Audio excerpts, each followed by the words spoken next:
The parchment is old enough that the ink has turned brown. The letters are small and close together. The lines ruled faintly beneath them, the margins narrow, as though whoever copied this document was conserving every inch of the material available.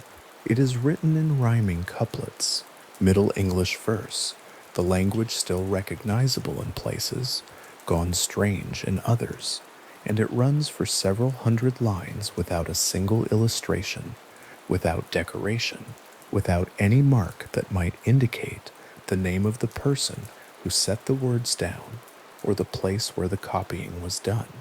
The manuscript was found in the British Museum in the 19th century by a scholar named James Orchard Halliwell, who recognized it for what it was and gave it his name, though the name it is most often called now is simpler, the Regius Manuscript, the oldest document directly associated with the Masonic craft, dated by historians to approximately 1390, its authorship unknown, its original purpose uncertain, its existence the first solid piece of ground beneath any serious account of where the fraternity began. Hold the image of it for a moment, a sheaf of parchment pages under glass in a library archive. The ink faded to the color of old timber. The letters small and even, patient, suggesting a copyist working from something else, perhaps something older, perhaps not. The rhyming couplets move through 15 articles and 15 points, rules governing the conduct of masters and fellows in the stonemason's craft, and somewhere within those verses, the document reaches back further still, into a legendary past, tracing the origins of geometry from ancient Egypt through figures from biblical tradition, and forward again into England, as though the art of shaping stone had passed through the ancient world like a current running underground, and surfaced here, in this island, in this trade, in these rules copied out by hand, in a room whose location no one now knows. That gesture toward the ancient world was already old when the Regius Manuscript was written. The idea that the Mason's craft carried within it a knowledge older than any cathedral, older than any English guild, was not a peculiarity of this document. It was a way that skilled workers in the medieval world understood what they were doing, as the inheritors of something that had come down through time, something that had crossed water and survived the fall of empires. Whether any of it was historically true in the literal sense was a question the men who held these beliefs never appear to have asked. The geometry was real. The stones they cut and set and lifted into arches were real. The tradition that surrounded it was as solid to them as anything else they worked with. The building sites where those men labored were places of considerable complexity, and the lodge they erected on each site was the administrative center of that complexity. Not a lodge in any later ceremonial sense, a physical structure, timber-framed, built against the north wall of the half-constructed cathedral to protect the workers from the worst of the weather. The north wall chosen because it caught the least light, and the sun's angle would not interfere with the careful assessment of cut stone. Inside, the master kept his drawings. He worked on vellum or on boards smoothed with plaster, and he traced the forms of arches, the profiles of moldings, the geometry of vaulted ceilings on these surfaces, with instruments, compass and rule, and square, whose results he was expected to carry in his head as much as on the page. The drawings were weighted at their corners against the drafts that moved through any partially enclosed medieval structure, weighted with the iron tools of the trade itself, the same tools that the men outside were using to shape the stone. The lodges at Chartres, at Cologne, at Salisbury, the great cathedral sites of medieval Europe, were not simply shelters. They were the places where apprentices were trained, where disputes between workers were settled, where contracts were reviewed, where the payroll was calculated, and where the master mason could be found when he was not on the site itself directing work. The lodge was the headquarters of the operation, and the master mason was its commanding officer, though the word that would have been used was a simpler one, the word that meant he was the one who knew, who had learned, who had been admitted to the full depth of the craft after years of training that left marks on a person in ways that were partly physical and partly something harder to describe. The master mason occupied the highest position in the operative guild hierarchy. The title meant something specific and demanding. It meant the person who held it could negotiate with the patron, a bishop, an abbot, a duke, a king, on the terms of a commission, who could calculate the materials required for a project and guarantee within workable limits that the finished structure would stand. It meant personal responsibility for the outcome. In an era when a failed arch or a collapsed wall was not merely an economic loss, but a catastrophe in which people were killed, in which an institution's reputation was damaged, in which the master's own standing was destroyed in a way that no subsequent work could fully repair. The medieval master mason was part architect and part site manager and part financier, holding together the practical and the contractual and the geometric in a combination that the guild system had evolved over centuries to produce, and that could not be improvised or improvised away. Below the master in the hierarchy stood the fellows, the journeymen, skilled workers who had completed their apprenticeships and been admitted to the full craft, who could work unsupervised on complex commissions and produce results that met the standards the guild enforced. And below them stood the apprentices, young men beginning the long process of learning, not merely how to strike stone, but how to understand it, how to read the grain of limestone and sandstone and respond to it with a chisel at the correct angle, how to translate the lines drawn by the master on his vellum board into the physical reality of a finished member of a cathedral's fabric. The movement from apprentice to fellow to master was slow. It measured itself in years of sight work, in the gradual accumulation of knowledge that could not be written down entirely because some of it lived in the hands and the eye rather than on the page. What could be written down, and what the guild protected with considerable seriousness, was the geometric knowledge that formed the theoretical core of the craft. The methods used to calculate the angles of arches, the proportional systems that allowed a master to design a ribbed vault or a flying buttress without access to the mathematics that would not arrive in Western Europe until centuries later, were the proprietary knowledge of the craft, held within the fraternity and transmitted only through initiation into its grades. These were not mystical secrets in any theatrical sense. They were trade secrets in the most direct and practical meaning of that phrase. The kind of knowledge that gave a skilled master an economic advantage over an unskilled pretender. The kind of knowledge that justified the higher wages the guild had established and enforced as a condition of membership. The guild oath bound the stonemason to protect this knowledge. The oath was sworn at the moment of admission to each grade, and its terms were clear. The geometric methods of the craft were to be transmitted only to those who had been properly initiated, were not to be revealed to outsiders, were not to be used to undercut the established wage rates that the guild maintained across the sites where its members worked. The oath was a labor arrangement, the same kind of arrangement that governed the internal rules of every trade organization in medieval Europe, with the same purposes and the same enforcement mechanisms: social pressure, the threat of exclusion, the withdrawal of the fraternity's protection from a member who violated its terms. There was nothing ceremonial about it beyond the solemnity of an oath sworn in the presence of witnesses. The solemnity was there because the stakes were real. The Regius manuscript gives us the terms of that oath in verse. 15 articles for the master, 15 points for the fellows. The language of conduct and obligation set out with a directness that is still legible across 600 years. The master must be true to his lord. The master must not take on more work than he can properly finish. The master must pay his workers fairly and on time. The fellows must not reveal the craft to those outside it.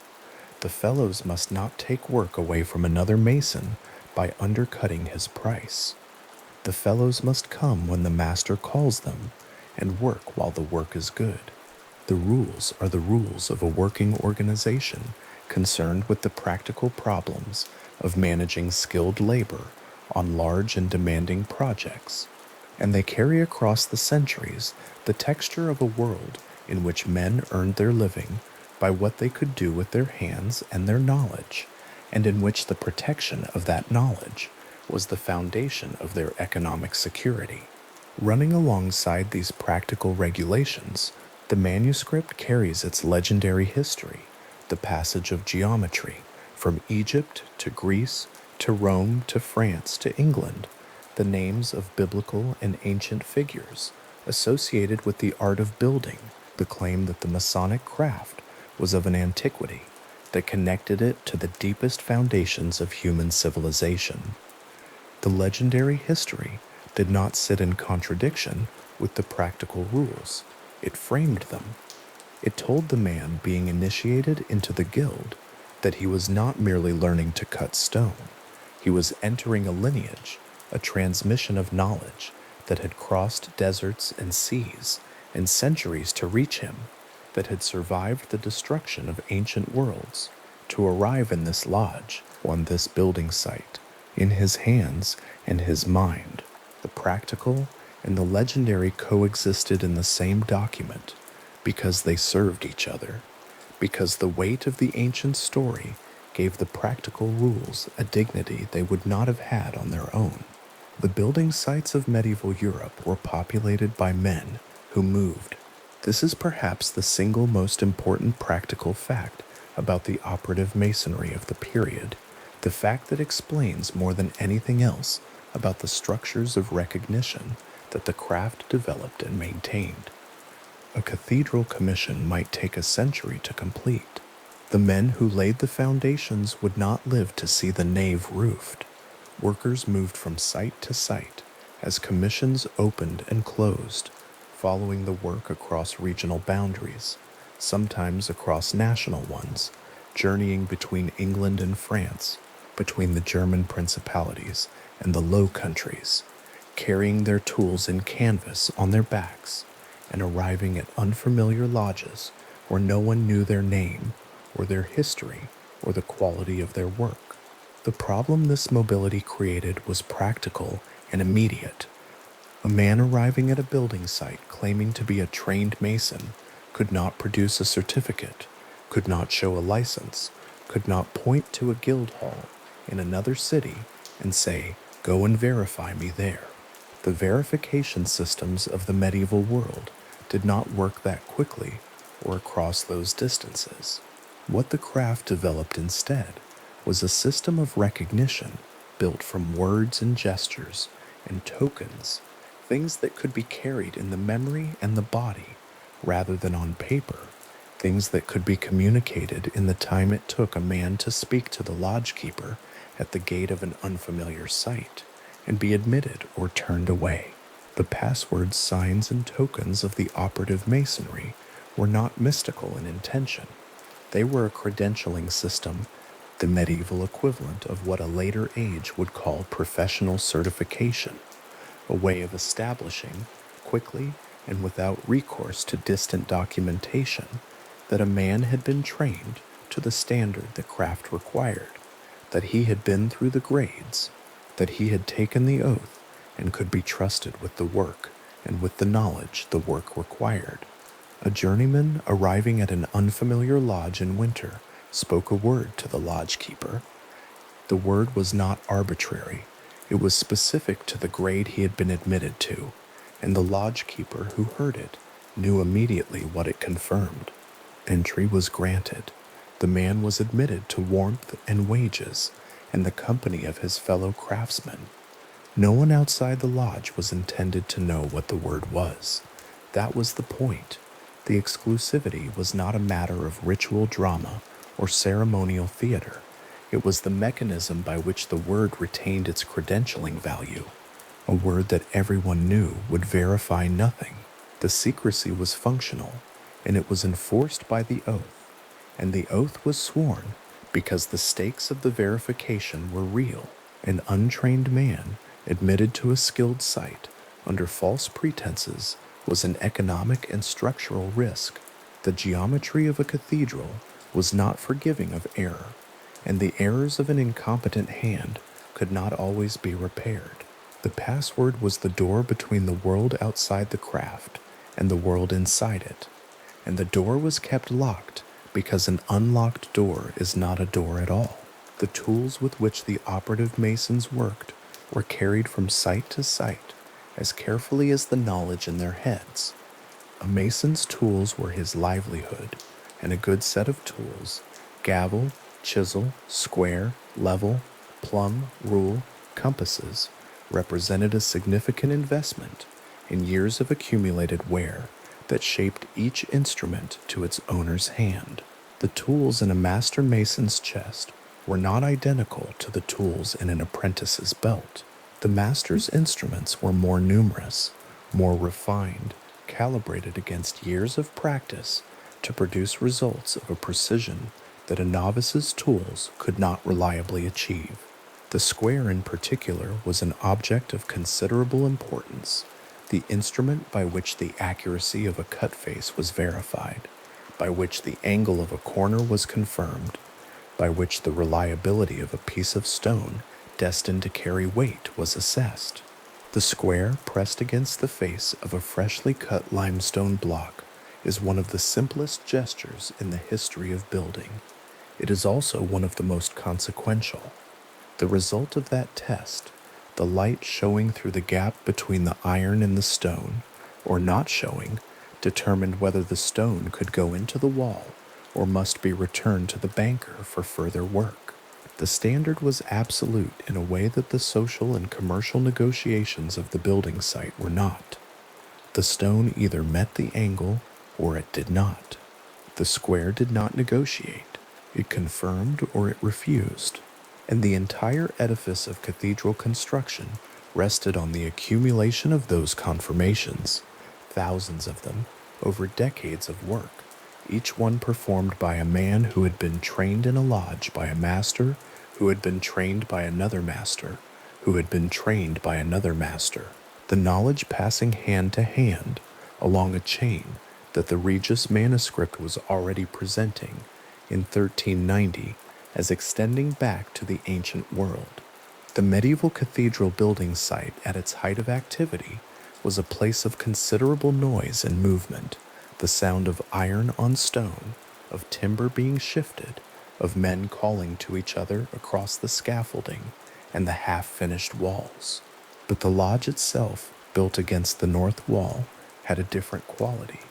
It was the place where the noise stopped and the thinking started, where the master moved from the site to his drawings, where disputes came for resolution, where apprentices learned not the physical skills of striking stone, those were learned on the site itself, in practice, but the theoretical foundations of the craft, the geometry that made sense of everything the physical work was trying to achieve. The lodge was a room set apart, not sacred in any formal religious sense, but marked by a different kind of attention than the yard outside. The drawings on the master's trestle table were geometric propositions made visible in ink and lead on vellum and plaster. They showed relationships, the way a pointed arch of a given span and a given height would distribute its load to the columns below it, the way a circular window could be subdivided into sections whose proportions satisfied the eye, the way a vault of intersecting ribs could be calculated to bring its weight down safely to the piers that carried the whole structure. These drawings did not look like what the finished building would look like. They were not perspective views. not representations of the experience of being inside the completed space. They were instructions, geometric instructions that the skilled mason could read and translate directly into the physical operations required to produce the result. The ability to read them was one of the things that distinguished the trained craftsman from the laborer, and the mastery of the full system was what separated the master from the fellow. The lodge also stored the templates, the physical patterns cut from board or lead that the banker masons used to check the profiles of the moldings they were cutting. A complex cathedral might require dozens of different profiles, each one specific to a particular member of the building: the base of a column, the hood of a doorway, the edge of a window jamb, and each one needed to be reproduced with sufficient accuracy that stones cut in the lodge yard could be lifted into position and fit precisely against stones already set. The templates were made from the master's drawings, and they were kept in the lodge because they were instruments of the same precision as the drawings themselves, carrying the geometric intention of the design into the physical operation of the stone cutting, and needing to be protected from the weather and the rough handling of the yard. The oath-bound secrecy of the craft extended to these templates, as well as to the theoretical knowledge they embodied.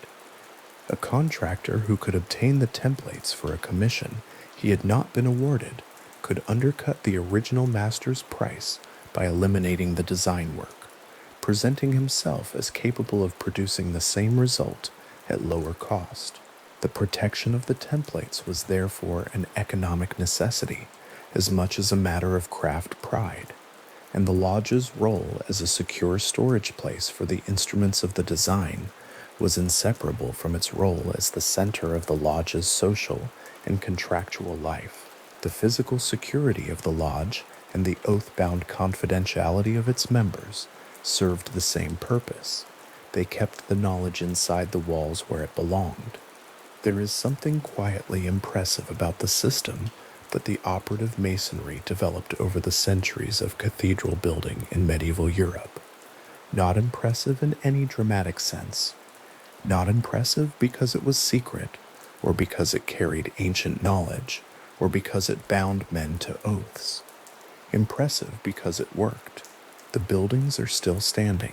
The cathedrals that the medieval masons designed and cut and set and lifted into place have been standing for 800 years, 900 years, in some cases longer, and they are standing because the system of training and certification and knowledge transmission that the guild maintained produced masons who genuinely knew what they were doing, who understood the geometry that made the arches safe and the walls stable and the vaults sound. The passwords and the oaths and the lodge and the hierarchy existed because they were the mechanisms by which that knowledge was produced and maintained and transmitted, and the buildings are the evidence that the mechanisms functioned. The lodge of the medieval cathedral site was therefore not a mystery in the sense that later centuries would give the word. It was not a place of hidden spiritual knowledge or arcane philosophical teaching or allegorical moral instruction. It was a workplace administrative headquarters with a credentialing system and an oath of confidentiality and a hierarchy of expertise, organized around the practical demands of cutting stone accurately enough that very large buildings would remain upright for very long periods of time. The legend of the ancient origins of the craft gave this practical enterprise a dignity and a context that situated it in the longest possible human story, the story of men shaping the material world according to geometric principles, the story that the Regius manuscript was already tracing back to Egypt when the ink was still wet on its parchment. The journeyman who arrived at an unfamiliar site in winter was not thinking about ancient Egypt. He was thinking about the cold and about whether the lodge keeper would recognize the word he was about to speak, and about whether there was work here and how long it might last. He had walked from somewhere else, possibly a long distance, his tools wrapped in canvas on his back, the weight of them familiar and specific, each piece of iron with its own shape and heft that his hand knew without thinking. He stopped at the gate of the building site. The north wall of the unfinished structure rose behind it, the scaffolding climbing its face in the pale winter light, the sounds of work carrying across the frozen ground. He spoke a word. The lodge keeper's expression shifted, fractionally, barely, in the way of someone who has heard what they needed to hear. The gate opened. The journeyman stepped through it into warmth and wages, in the company of men who had been where he had been, who had stood at the same kind of gate and spoken the same kind of word and been admitted by the same kind of recognition. The fire in the lodge was burning. The drawings on the trestle table were weighted at their corners. The tools on the workbench had been laid out in the order they would be needed when the work resumed in the morning. No one outside that lodge ever knew what the word was. That was the arrangement. That was always the arrangement. Not a ceremonial secret, not a ritual mystery, not a philosophical concealment, but the practical and entirely reasonable decision of working men to keep the credential that identified them as trained craftsmen, exclusive to those who had earned it. The word was the door. The door was kept closed because an open door is no door at all. And out in the winter dusk, beyond the gate, the rest of the world went on without knowing what had been spoken, or what it had opened, or what room it had admitted the cold and traveling mason into, or what warmth he found there, or what work waited for him when the light came back. On the 16th of October, 1646, Elias Ashmole set down his quill beside an open page in his personal diary and recorded in a single matter-of-fact sentence among notes on entirely other affairs that he had been made a Freemason. The entry sits in the middle of the page the way any other notation would, an appointment kept, a fact registered, a thing done and noted alongside the ordinary business of an autumn day. There is no elaboration, there is no ceremony attached to the recording of the ceremony. He noted it the way a careful man notes a visit to a friend, or the completion of a legal transaction, or the arrival of a letter he had been expecting. The diary is held now in the Bodleian Library at Oxford, and the entry for that October has been read by historians more times than Ashmole himself could possibly have imagined. The handwriting is small and regular, the ink faded to a warm brown black that is typical of iron gall on aged paper. What makes the entry remarkable is not its length or its detail. It has neither, but its context. Elias Ashmole was an antiquary. He was an astrologer.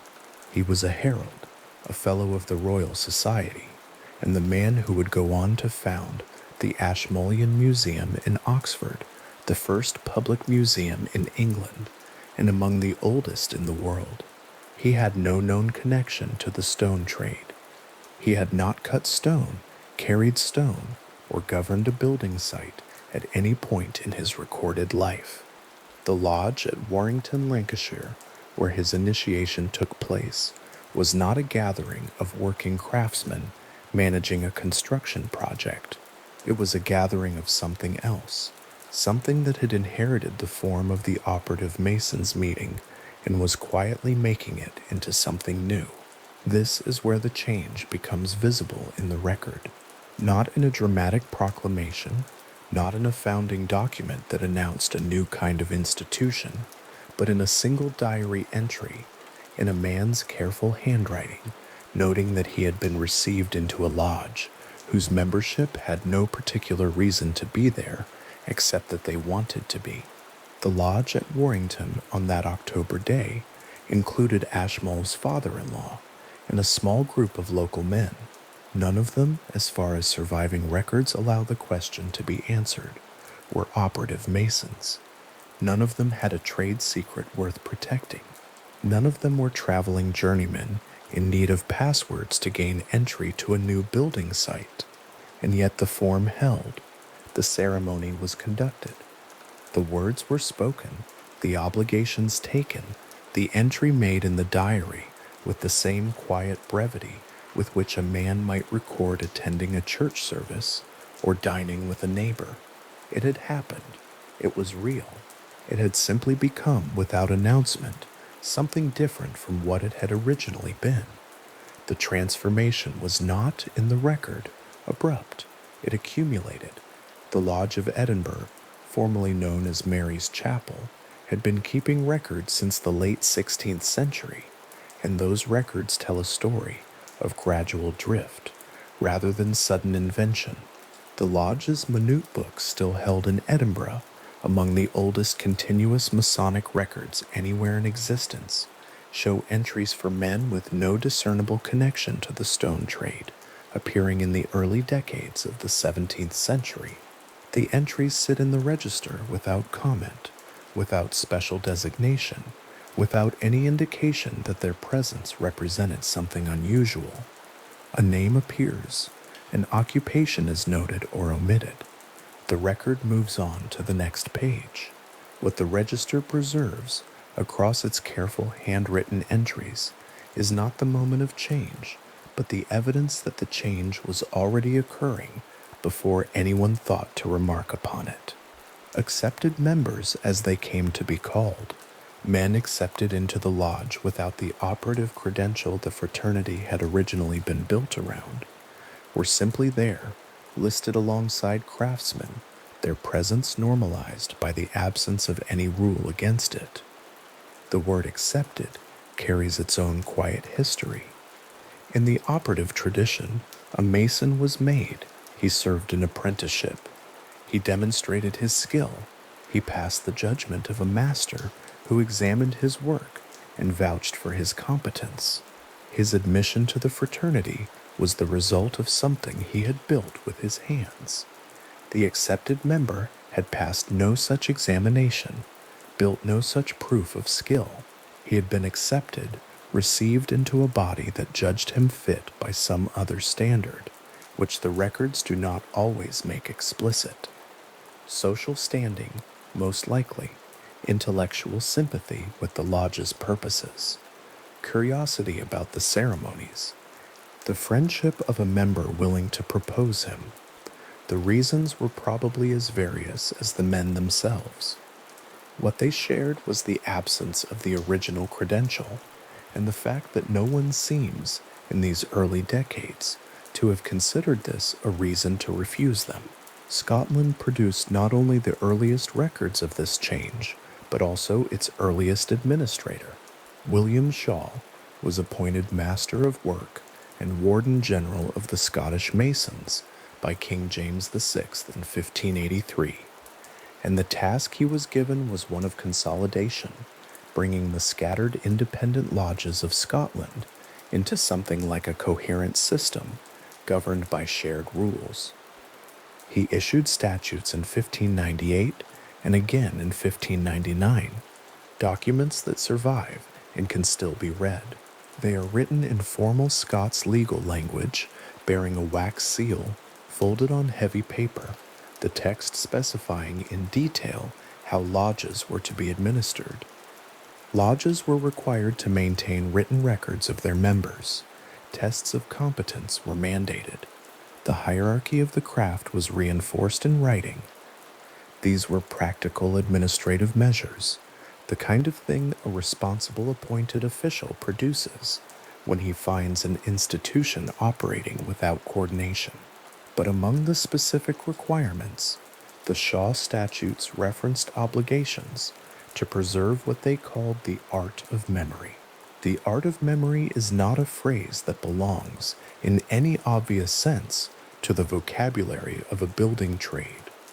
In the intellectual culture of the late 16th century, the art of memory referred to a sophisticated mnemonic system, a method of organizing and retaining complex information by associating it with imagined architectural spaces, a technique whose origins were traced back to classical antiquity and which had been elaborated across the medieval and Renaissance periods into something approaching an esoteric discipline.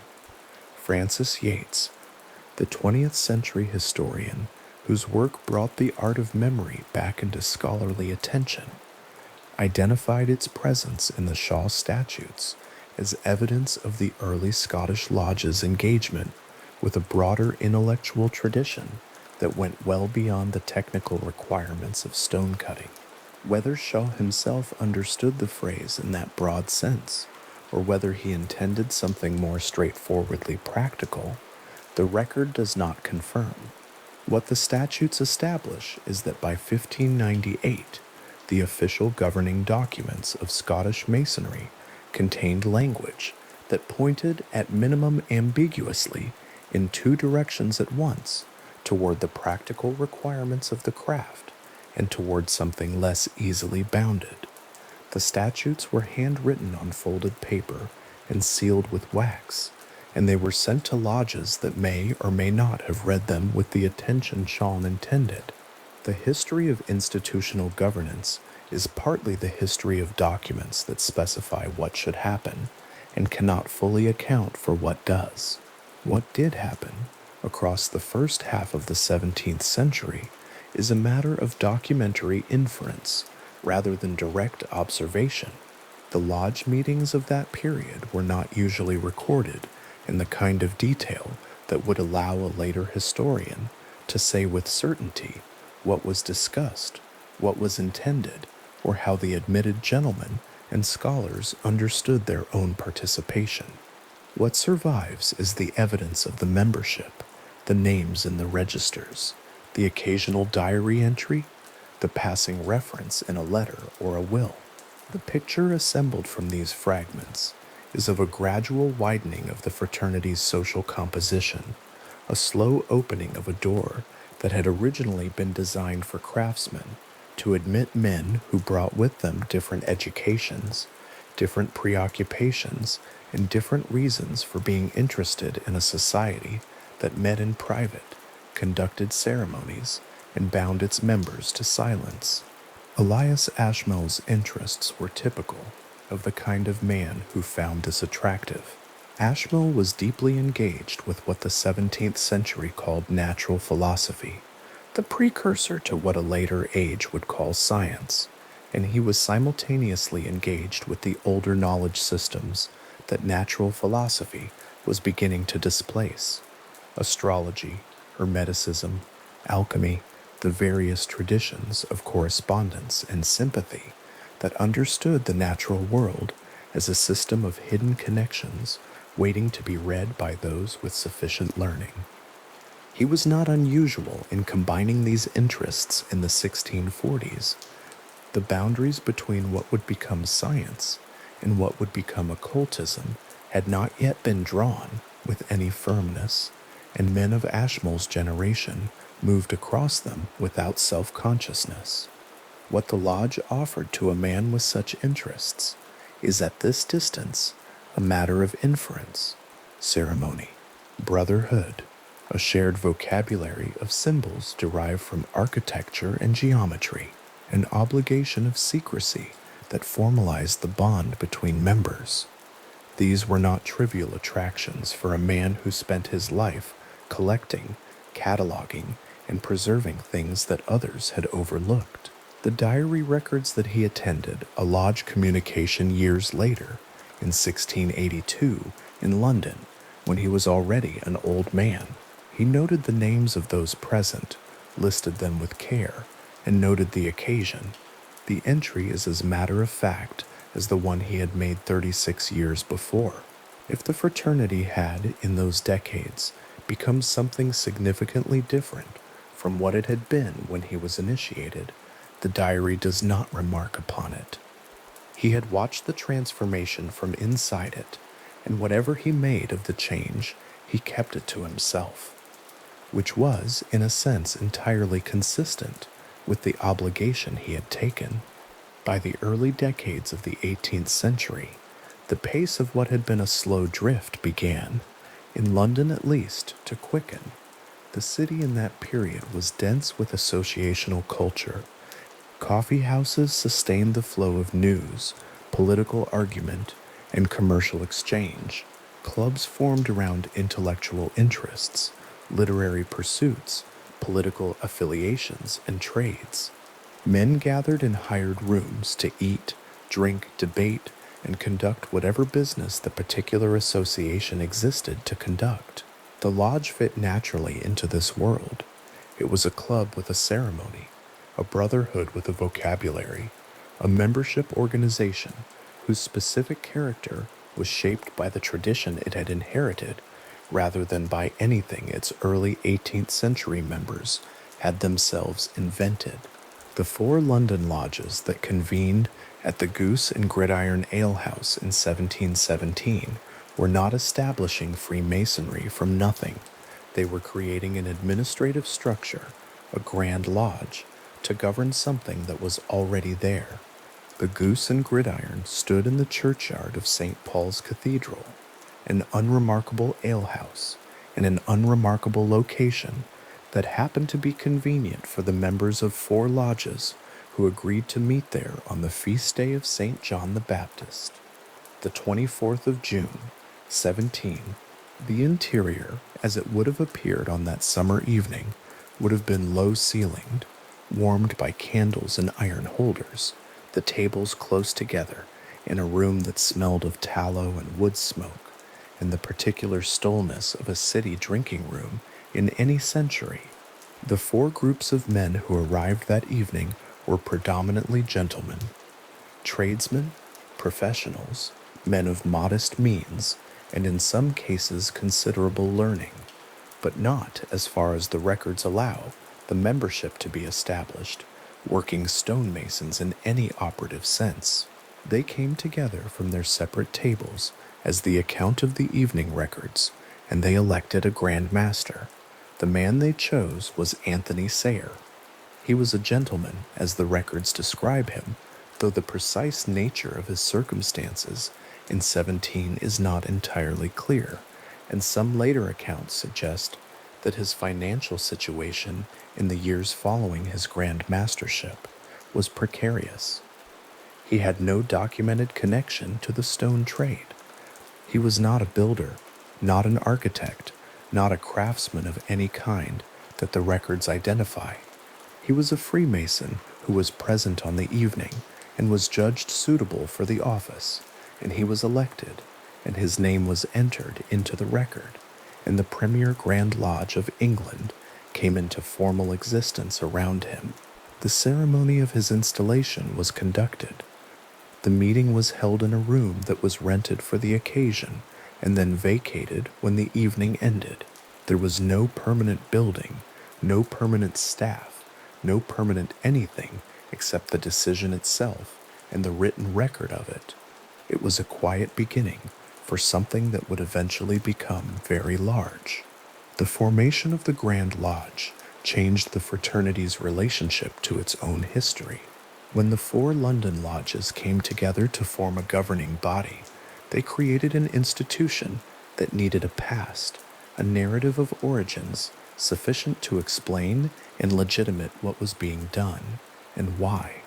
That narrative was provided, with considerable scholarly ambition, by James Anderson, a Scottish Presbyterian minister residing in London, who was commissioned to draw up a set of constitutions for the new Grand Lodge, and produced the first edition in 1723.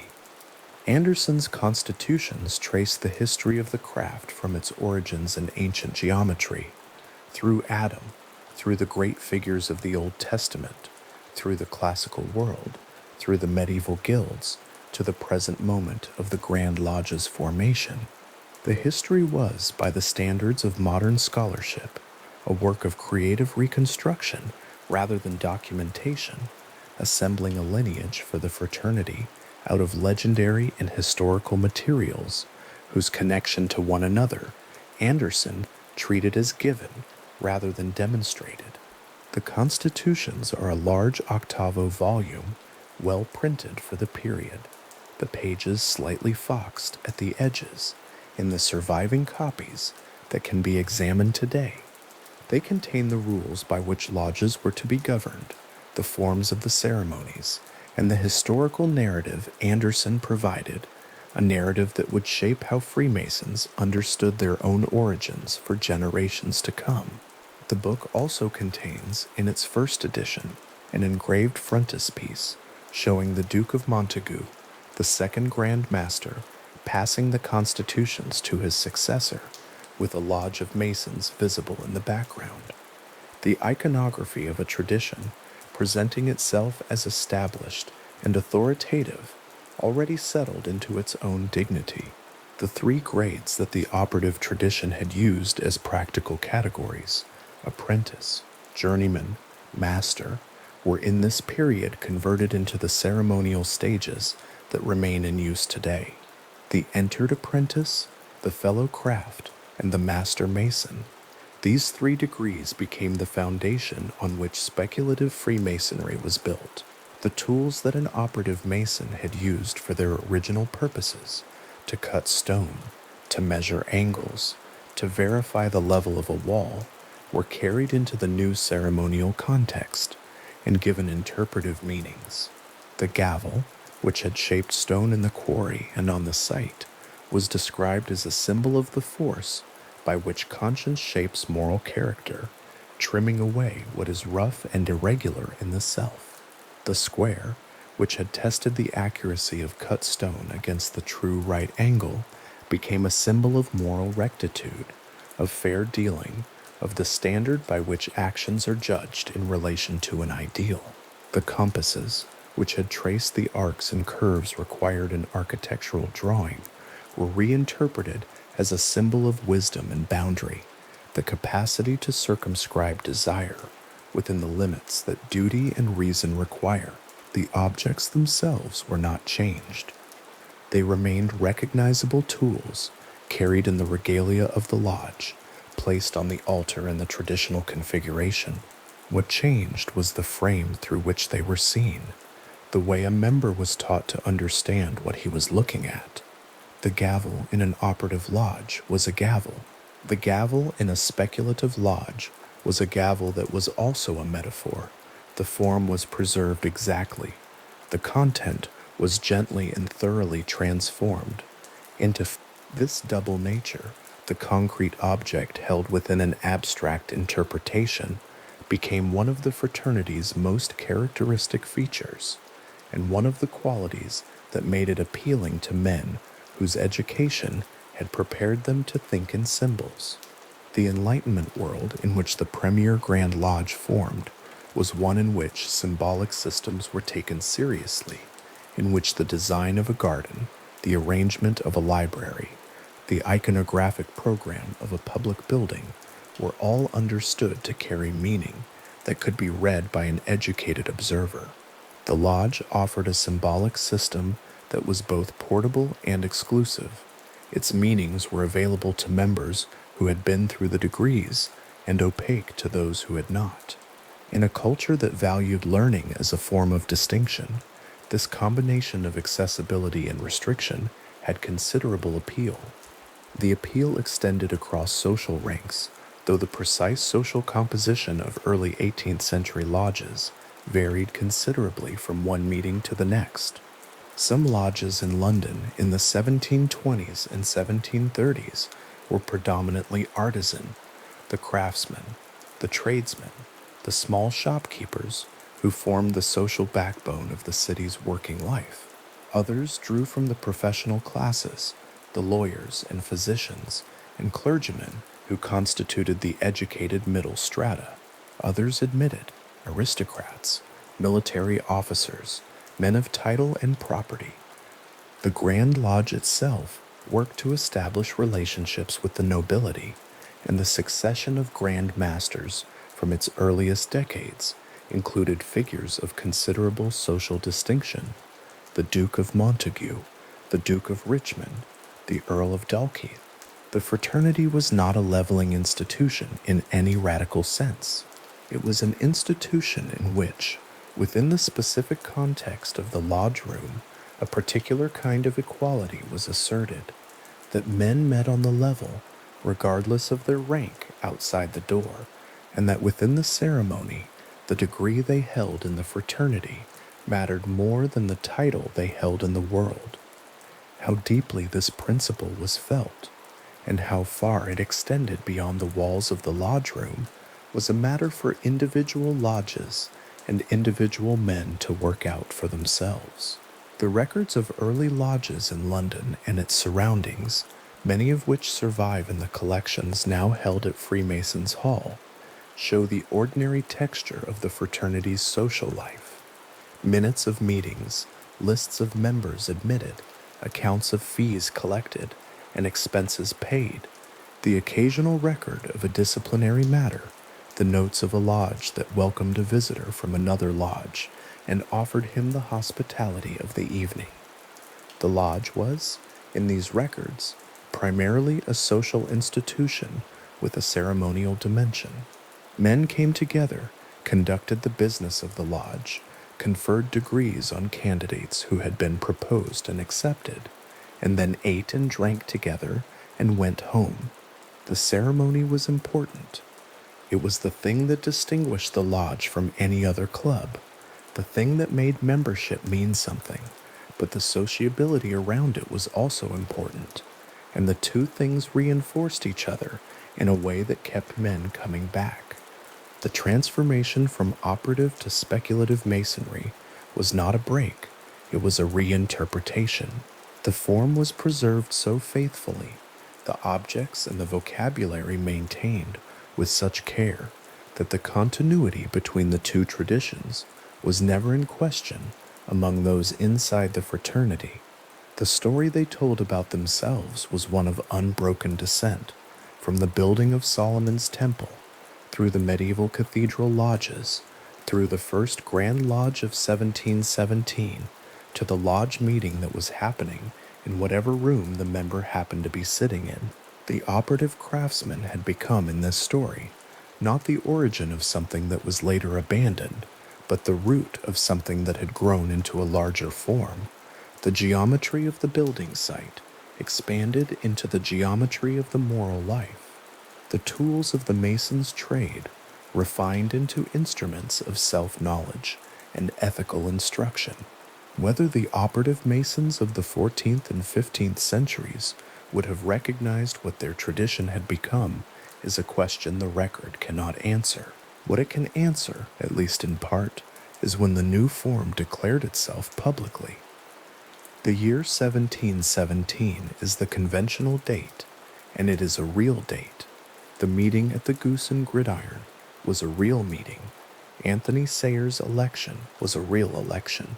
The Grand Lodge that resulted was a real institution that continued and grew. But the date is also, in some sense, a point chosen from a continuous process for the convenience of having a point. The change had been underway in Scotland for a century. It had been underway in England for at least 70 years before the alehouse meeting.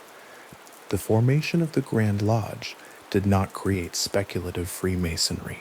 It formalized it, gave it a governing body, authorized it to expand, and provided it with a set of constitutions that told it a story about where it had come from.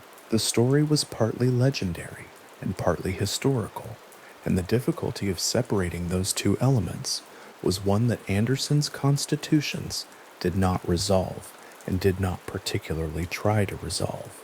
The legend and the history sat together on the page, with the equanimity of a tradition that understood itself as too old to require strict documentary validation.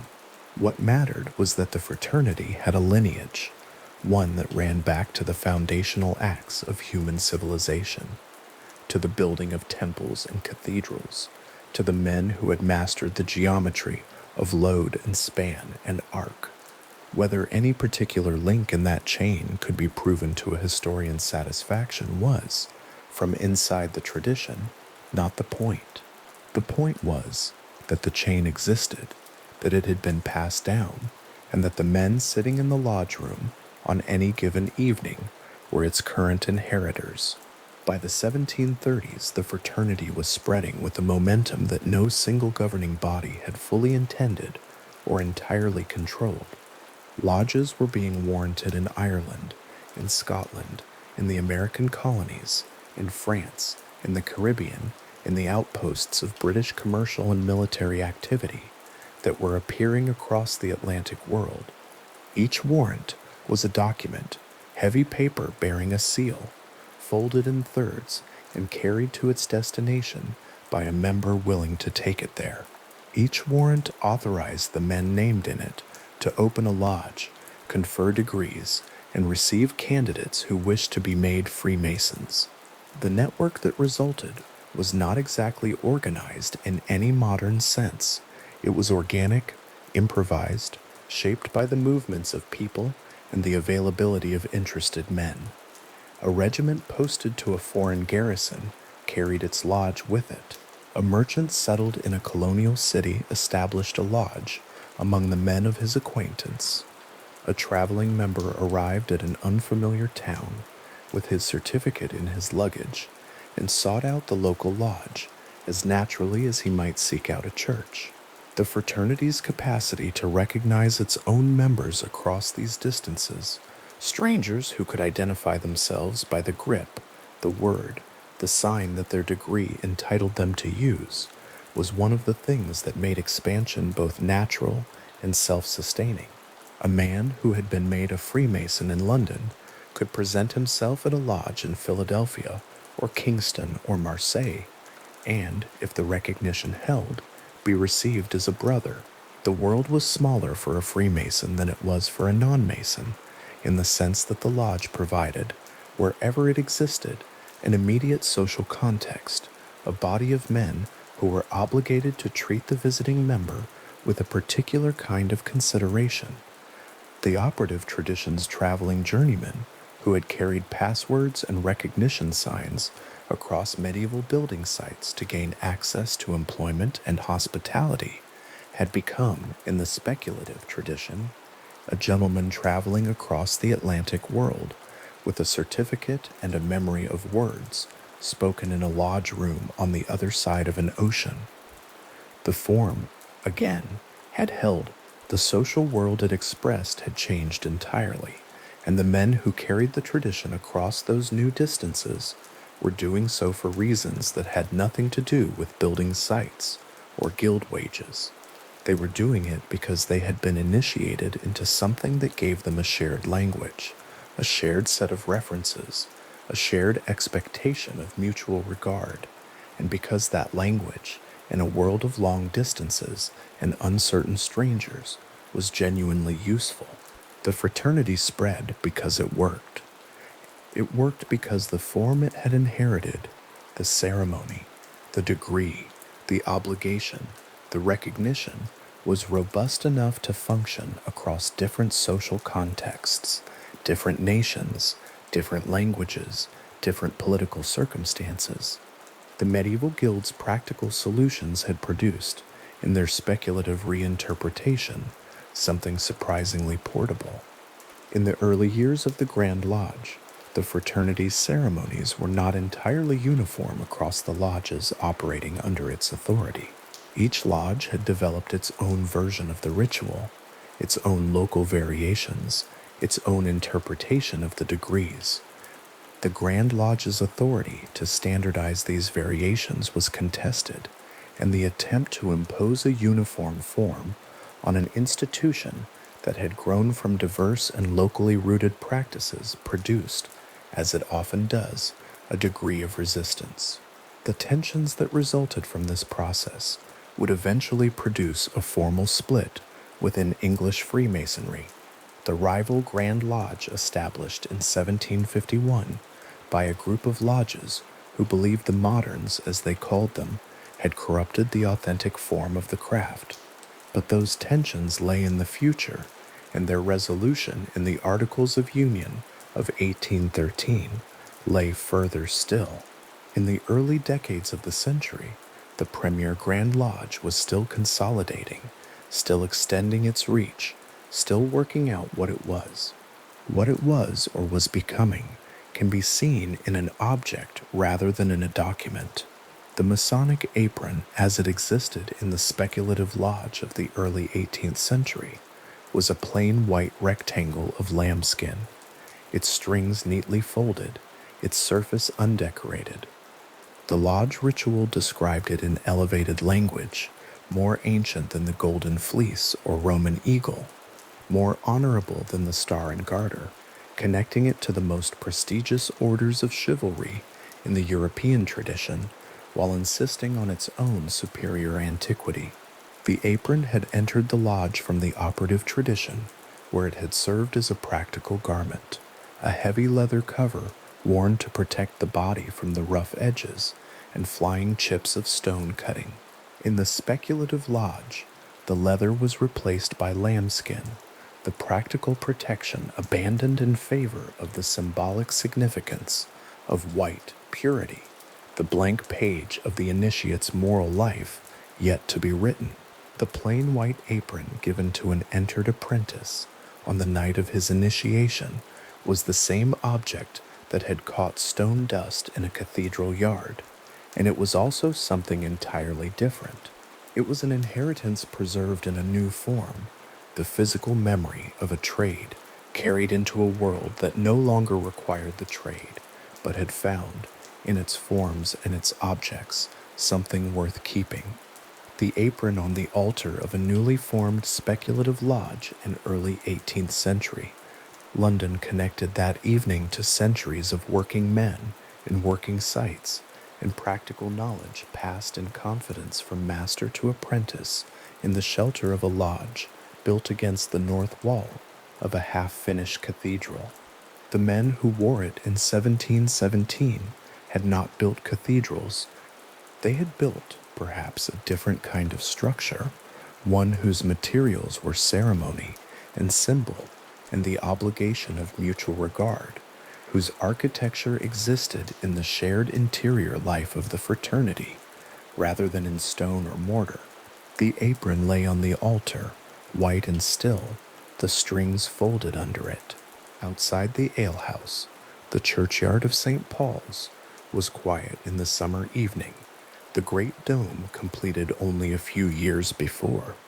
Wren's long project finally finished, the cathedral standing solid in the late light of a June day in London. The men who had been inside had concluded their business and begun to disperse into the city. Anthony Sayer had been elected. The Grand Lodge had been formed. The minute of the meeting had been taken down and would be preserved. The plain white apron on the altar, or somewhere very near the altar, connected everything that had just happened to a tradition whose working origins lay in places like this one, in sites of construction, in the shadows of buildings rising slowly from stone and calculation, and the skilled hands of men who had made from the practical necessities of their labor something that kept its form long after the labor itself was done. And the apron lay there, still and pale, carrying without commentary all the distance it had traveled. The altar is already set.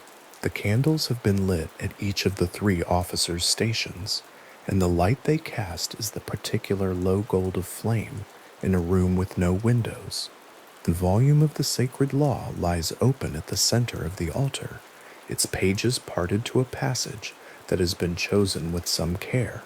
Resting across the open book, arranged in the traditional configuration that every lodge in every jurisdiction recognizes, the square lies beneath the compasses, their points open to a specific angle, the whole arrangement still and waiting.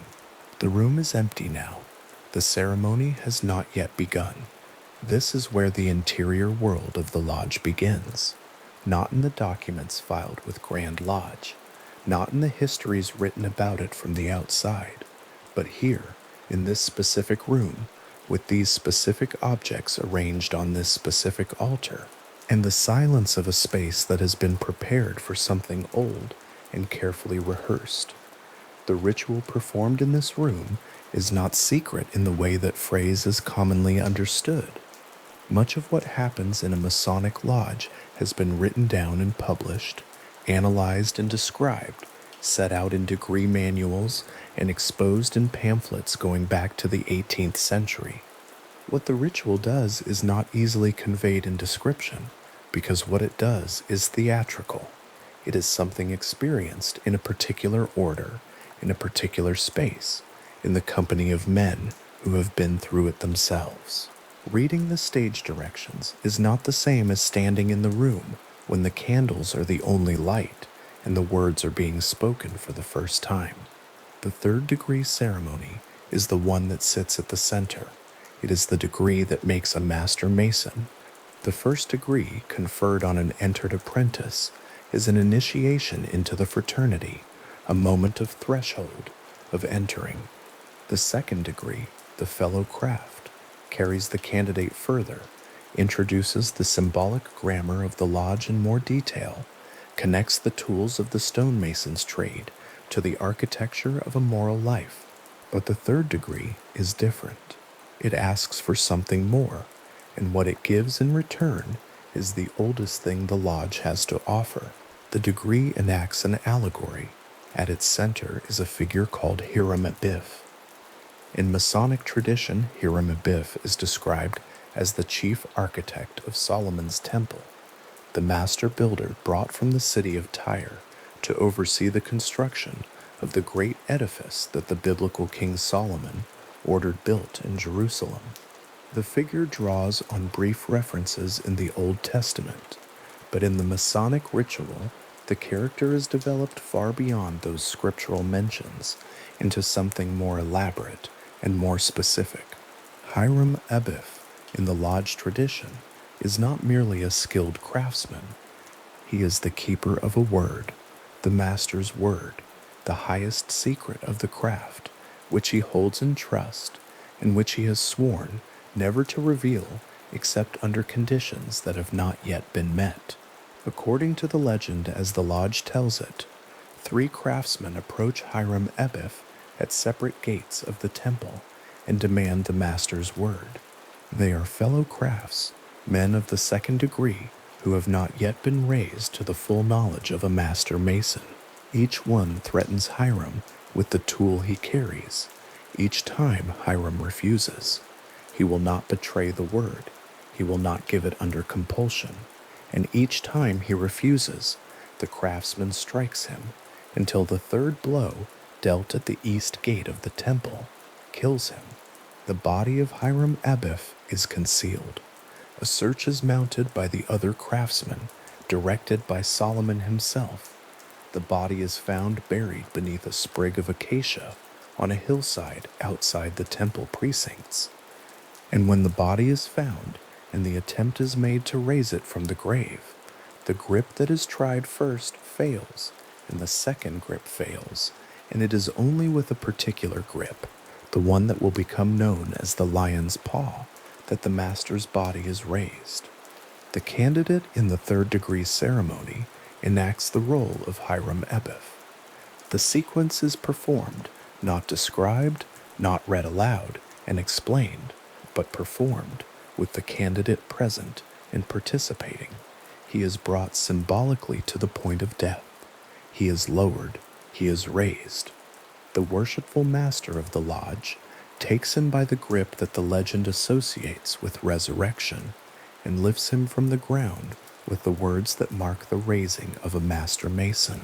The entire sequence is an allegory for mortality. That is the lodge's own interpretation, openly stated in its literature. The death of Hiram Abiff is the death that every human being will face.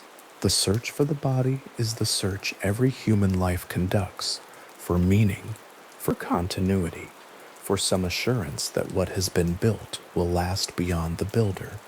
The raising is not, in the lodge's own account of itself, a claim about literal resurrection. It is a representation of the hope that something essential survives, that the work outlasts the worker, that the word, even if lost in the particular circumstances of the legend, can eventually be recovered or replaced by something that serves the same function. The third degree is where the candidate encounters, in theatrical form, the central question that philosophical and religious traditions have always posed. It is a mystery play. It uses the vocabulary of a medieval building site: tools, temples, craftsmen, the language of operative masonry, to stage a drama that is concerned with none of those things in their literal sense.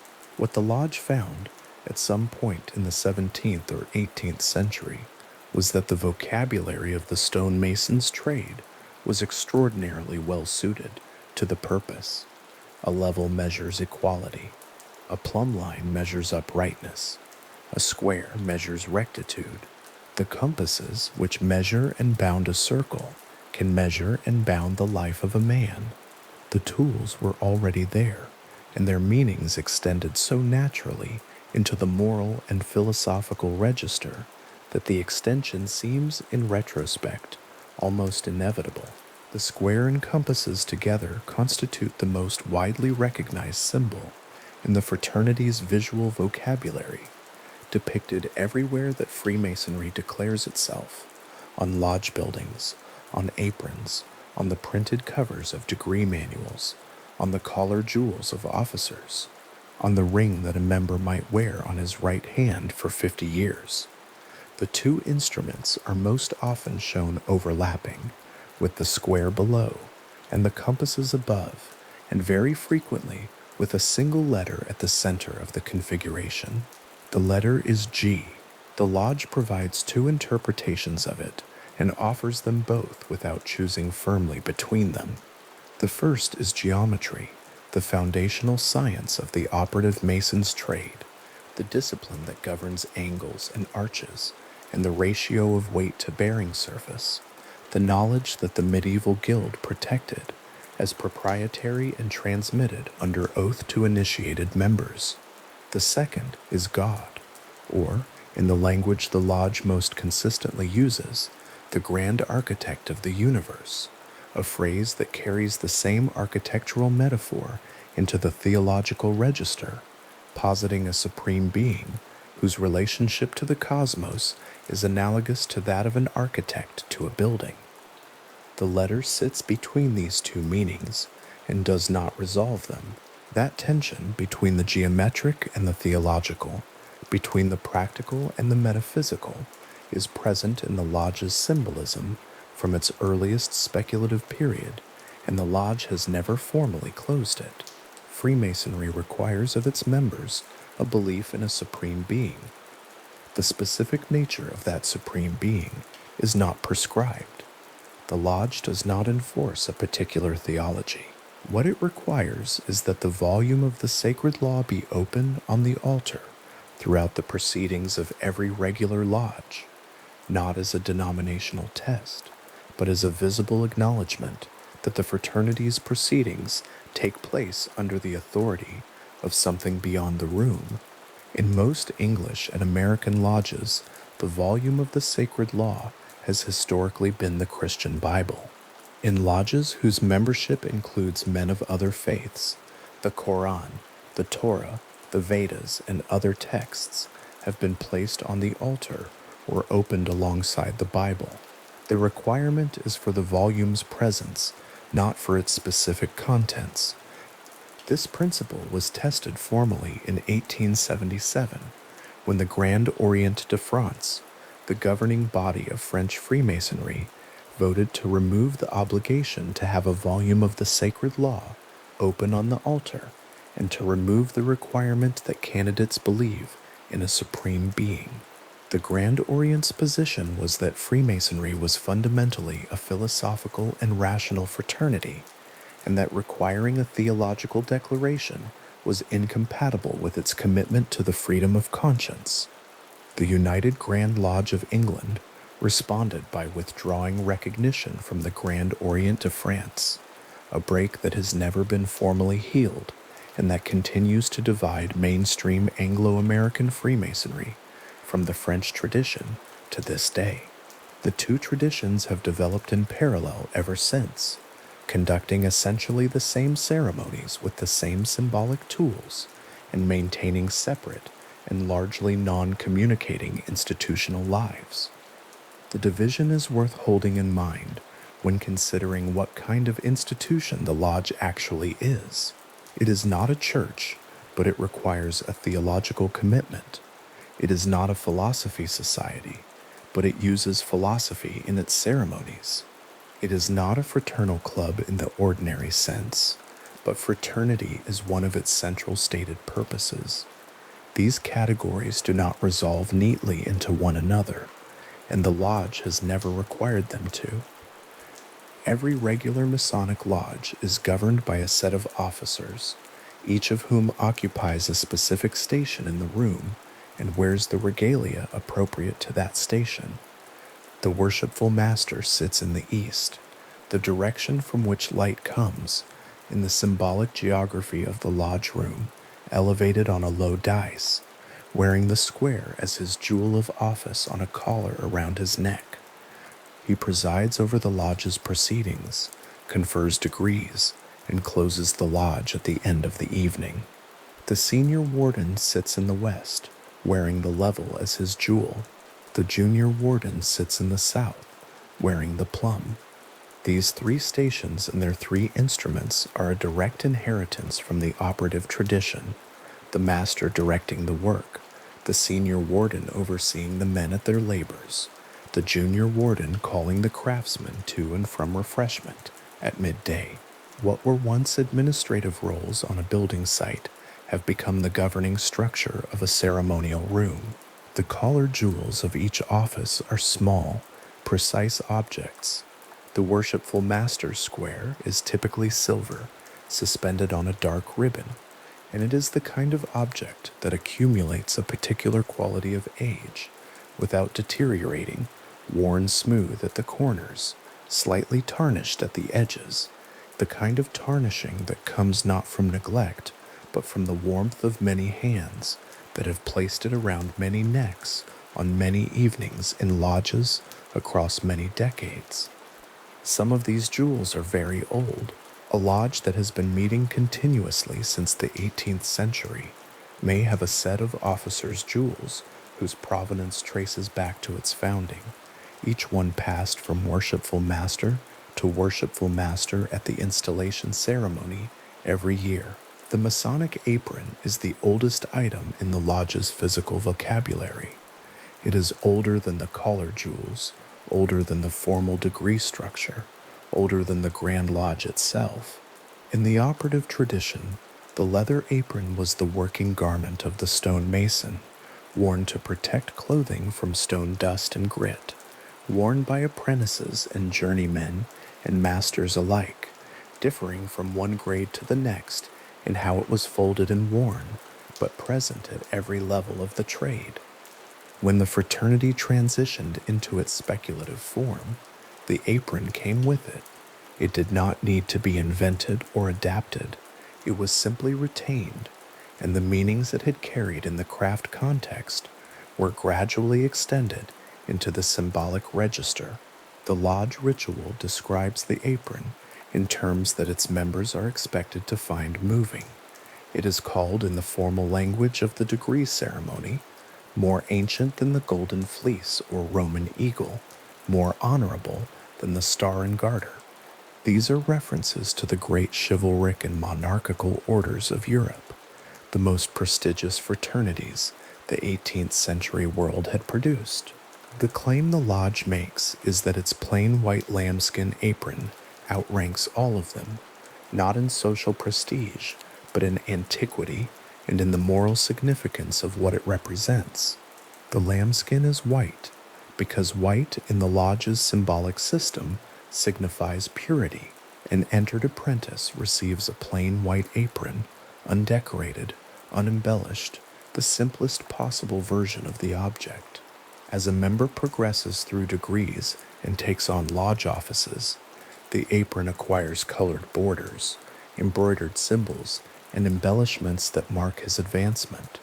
But the plain white lambskin is what the lodge calls the foundation, and it is the one item of regalia that every member of every lodge in every jurisdiction, regardless of what degree or office he holds, possesses.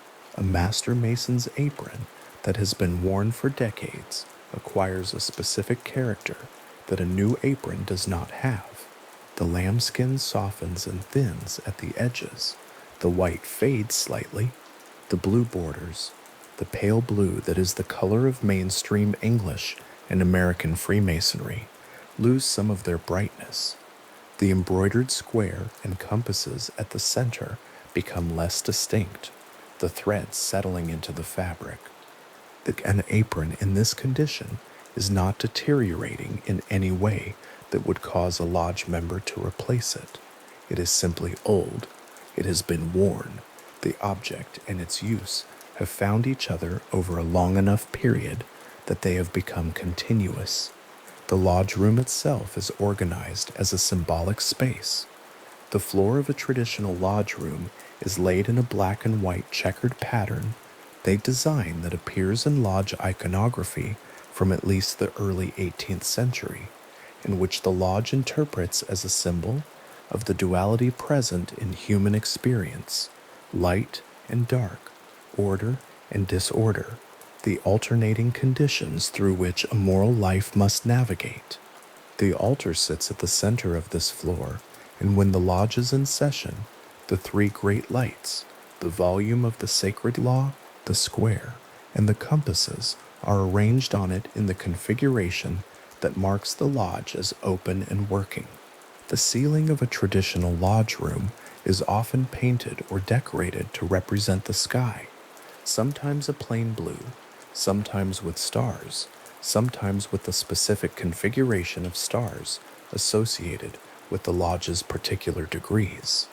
The walls display paintings of figures associated with the fraternity's symbolic history, or portraits of past Grand Masters or worshipful masters, or framed documents recording the lodge's warrant and charter. The lodge room is, in this sense, a complete symbolic environment, a space that has been arranged so that every direction a member looks, something carries meaning. The degree manual for the third degree ceremony, in its printed form, is a small and unprepossessing object. It is a booklet, usually bound in plain card, its pages thin from use. The text sets out the ceremony in careful sequence, the words spoken by the worshipful master and each officer, the responses expected from the candidate, the physical movements that accompany the spoken text, the points at which the candidate kneels or stands or is led from one part of the room to another. Stage directions of the kind a theatrical prompt copy might contain are sometimes found in these booklets. Added in pencil by whoever last used the copy, a lodge secretary's note about the placement of a prop, a worshipful master's reminder about a particular phrase that should be spoken more slowly, a small mark indicating the point at which the principal characters move to the north side of the altar. These annotations are not the work of people performing a ceremony they find mysterious. They are the working notes of men who have performed it many times and want to perform it well. The care they represent is not the care of secrecy, it is the care of craft. A ceremony conducted without preparation, without attention to the sequence in the words and the physical arrangement of the room, is a ceremony that fails in its purpose. The lodge takes its rituals seriously in the way that a choral society takes a score seriously, because the thing is worth doing well, and because doing it well requires practice, attention, and the willingness to correct what goes wrong. The legend of Hiram Abiff, as the lodge tells it, is not a historical claim. The lodge does not assert that a craftsman named Hiram Abiff was murdered at the gates of Solomon's temple and buried under a sprig of acacia. The legend is openly presented within the tradition as allegory, a story constructed to carry moral weight, to represent something about the human condition in theatrical form, in the way that a parable represents something without requiring that its events be taken as literal fact. What the lodge asserts is that the story, when enacted, produces an experience in the candidate that a lecture or a document cannot produce. The difference between being told that mortality is universal and encountering that truth in a form you inhabit with your own body in the presence of men who have done the same thing, is the kind of difference that ritual exists to make. The question of where the legend of Hiram Abiff originated is one that Masonic scholars and outside historians have examined without reaching a firm consensus. The figure is mentioned in the Bible, in the books of Kings and Chronicles, as a craftsman sent by the Phoenician king Hiram of Tyre to assist in the building of Solomon's temple. The biblical figure is associated with metalwork, not with masonry, and nothing in the scriptural account suggests any of the elements central to the Masonic legend. The story of his murder, his concealment, his discovery, and his raising does not appear in Scripture. It appears in Masonic ritual in the form that was codified and standardized during the early decades of the 18th century, when the fraternity was developing its speculative character and its ceremonial structure was being organized and written down. Some researchers have pointed to earlier texts, to the Hiramic legends' possible debts to traditions of the ancient mystery religions, to the death and resurrection narratives of figures like Osiris in Egyptian religion, to the role of architectural symbolism in the literature of Renaissance Hermeticism as potential sources or analogues for what the Lodge eventually constructed. None of these connections has been conclusively established as a direct source. The Lodge's own position has historically been that the tradition is ancient and that its antiquity is part of what gives it weight. The scholarly position is more cautious. The documented history of the third degree ceremony as a formalized element of Masonic practice does not extend with confidence beyond the early 18th century. What persists, regardless of where the legend came from, is its effectiveness as a vehicle for what the Lodge wants the ceremony to accomplish. Men who have undergone the third degree and who speak about it in the fraternity's literature, in the memoirs of members, in the accounts collected by researchers who have studied Lodge practice, consistently describe the ceremony as affecting, not frightening, in the accounts that are careful about the distinction, but weighty. The experience of enacting, even symbolically, the moment of one's own death, and then being raised by the grip of the men around you, produces something that is not easily replicated by a lecture on the topic of mortality. The lodge room, at the moment of the raising, is a room full of men who have all been through it. The worshipful master, who performs the raising, has been raised himself. The senior warden and junior warden at their stations have been raised. The officers who have attended dozens of these ceremonies have been raised. The candidate is being welcomed through the enactment of the legend into a fraternity whose shared experience of that particular ceremony is part of what binds its members together. The raising is not the end of something, it is the beginning of the full membership. The letter G at the center of the square encompasses is not always present in every lodge's symbolic arrangement. Some jurisdictions use it consistently, others do not. In English lodges, it is commonly seen. In Scottish lodges, it is less universal. The debates about what it represents, geometry or God or both, or the relationship between the two that the lodge's symbolic tradition has always treated as less of a contradiction than it might appear, are debates the fraternity has conducted internally for as long as the symbol has been in use.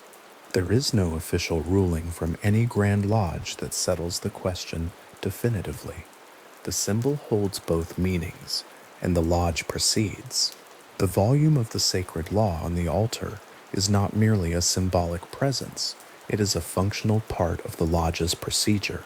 Masonic obligations, the formal oaths that candidates take at each degree, are administered with the candidate's hand resting on the open book. The obligation is sworn, not in the abstract, but in contact with the physical text, in the presence of the open lodge, with the square and compasses arranged above. The specific content of these obligations has changed over the centuries and varies between jurisdictions. The penalties associated with breaking them, which in older ritual language were described in vivid and physical terms, have been modified in most modern mainstream lodges to a purely symbolic and ceremonial form, with the understanding that the obligation is a moral commitment, not a legal contract enforceable by human agency. The Masonic apron, in its formal role in the lodge's ceremonial life, is presented to the candidate at the moment of his initiation as an entered apprentice. The lodge's account of this presentation is deliberately simple. The candidate is given the apron.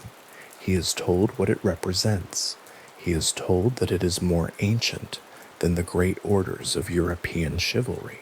He is told that it is more honorable than the most prestigious insignia of the monarchies of the world.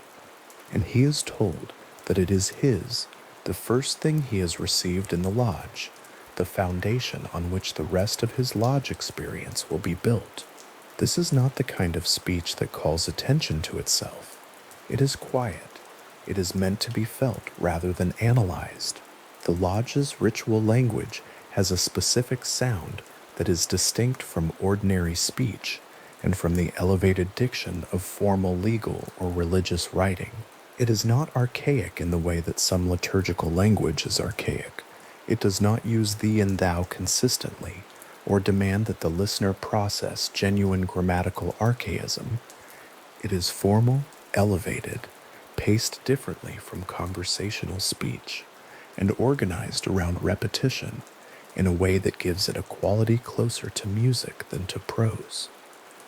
Certain phrases recur across the degree ceremonies in a way that is clearly intentional. The repetition is structural. It builds a framework of familiar language within which new content is introduced, so that the ceremony has the quality of a known melody with new words. The three great lights of the lodge, the volume of the sacred law, the square, and the compasses, are mirrored by three lesser lights at the officers' stations. The lesser lights are candles, or in many modern lodges, electric fittings that approximate candles positioned at the stations of the three principal officers. At the opening of the lodge, when the worshipful master formally declares the lodge open and working, these lights are present. At the closing, they are formally extinguished in the correct sequence. The opening and closing of the lodge are framed in the ritual's language as the coming of light and the passing of light, a metaphor that the fraternity's tradition extends from the individual lodge room to the broader project of a moral life lived in the pursuit of knowledge. The entered apprentice receives a plain white lambskin apron. The fellow craft's apron is distinguished by the addition of two sky blue rosettes at its lower corners. The master mason's apron adds a third rosette at the point of the bib. Beyond the three craft degrees, the additional degrees offered by various appendant bodies within the broader fraternity introduce further elaborations, more extensive embroidery, different color schemes, symbols specific to the degrees being conferred. A royal arch apron in the English system is a substantially more decorated object than the plain white lambskin of the first degree. A Knight Templar's regalia in the orders that trace themselves to chivalric tradition includes a white mantle and a red cross. The plain white lambskin becomes, over the course of a Mason's lodge career, the foundation beneath an accumulating structure of symbolic clothing. A degree booklet from the late 19th century, the kind of small, closely printed text that might be found in the archive of a lodge that has been continuously meeting since the 1870s, carries in its margins the evidence of all the men who have used it before the current lodge secretary. The pencil marks are layered. One hand added a note about the placement of the furniture, another crossed out a phrase and wrote an alternative above it, then crossed that out too and restored the original.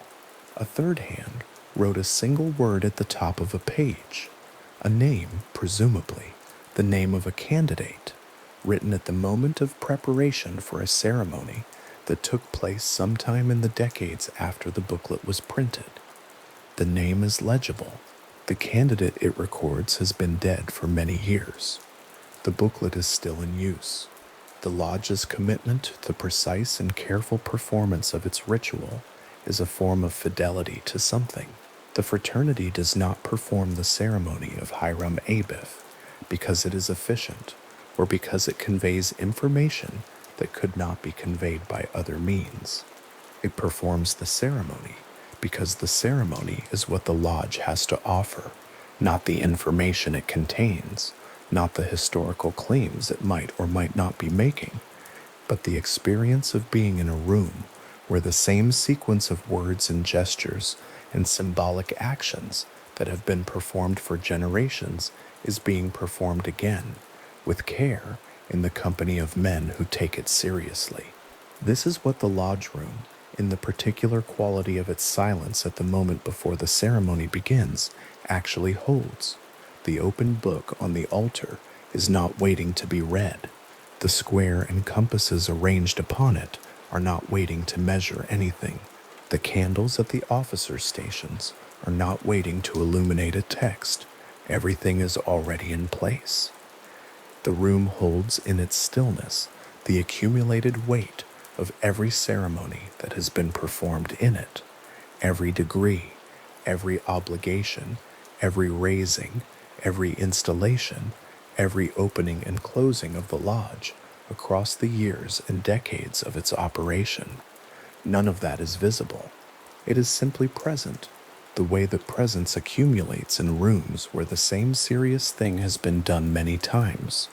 A worshipful master's silver square, removed from its box at the beginning of the installation ceremony and placed around the neck of the new master for the first time, carries with it a specific gravity, not because of what the silver square is made of, or what it cost, or where it was manufactured, because of the neck it was removed from, and the neck before that, or in the neck before that, the chain of men who have worn it at the opening of lodge meetings through the years of the lodge's existence, each one taking the chair in the east, calling the lodge to order, presiding over the ceremony of the evening, and at the close of the meeting, removing the square and placing it back in its box.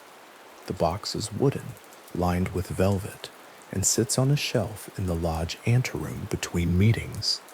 The square rests in it, on the ribbon, coiled neatly, as it has rested in this, or a similar box, in the intervals between lodge meetings for as long as the lodge has met. The anteroom is quiet. The lodge room beyond it is dark. The volume of the sacred law is closed. The candles are out. The black and white floor is in shadow. The altar holds nothing but the memory of what was placed on it and the expectation of what will be placed on it again. The worshipful master's silver square, resting in its velvet-lined box in the quiet anteroom, has been around a great many necks. It has been placed there at the opening of lodge meetings in winter evenings and summer evenings, and on every other evening when the lodge was called to order, and the candles were lit, and the volume of the sacred law was opened to its marked passage. The square does not change. The ribbon is the same ribbon, or a replacement so similar that the difference is not apparent.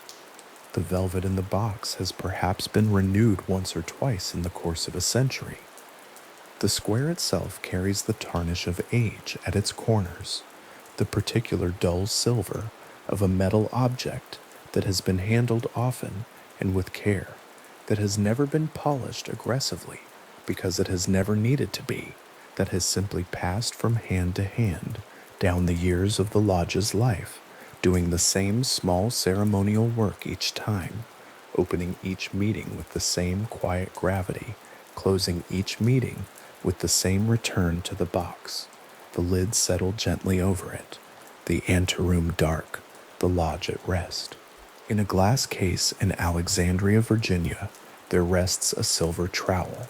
It is not large, the blade is engraved, the handle worn at the grip, and the object sits in its display with the particular stillness of something that has not been used in a very long time.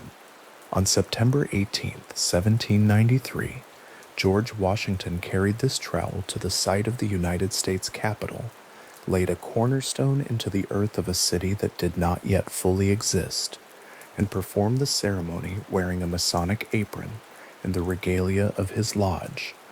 The account of what happened that morning is not disputed. It was recorded in newspapers, observed by hundreds of people, and commemorated in engravings that circulated through the states in the months that followed. The trowel is still there. The documentation is still there. What the moment means and what it connects to is a question that has occupied historians for more than 2 centuries without arriving at a single settled answer. The journey that placed that trowel in Washington's hand had covered an enormous distance, in geography, in time, and in the identity of the institution doing the traveling. What had begun in the lodges of England and Scotland, in the operative guilds of cathedral builders, and the gentlemen's societies of early modern London, had by 1793 spread across the Atlantic and taken root in a society that had not yet fully decided what it was. The fraternity moved along trade routes and military postings and letters of introduction. It moved because it traveled well.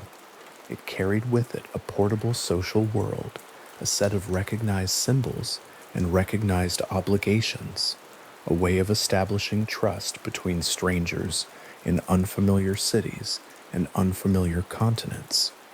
And it moved in the company of remarkable people, though the significance of that company remains, as the record honestly requires, genuinely open. The first organized body of Freemasonry in America antedated the Revolution by decades. Benjamin Franklin was initiated into the fraternity in 1731 at St. John's Lodge in Philadelphia, at a time when the city was still a colonial settlement of some 30,000 people, and the idea of an independent American nation was not yet a current of thought in anyone's writing. Franklin was 25 years old. He was already a printer, already a publisher, already engaged in the civic projects, the library, the fire company, the philosophical society that would come to define his public character.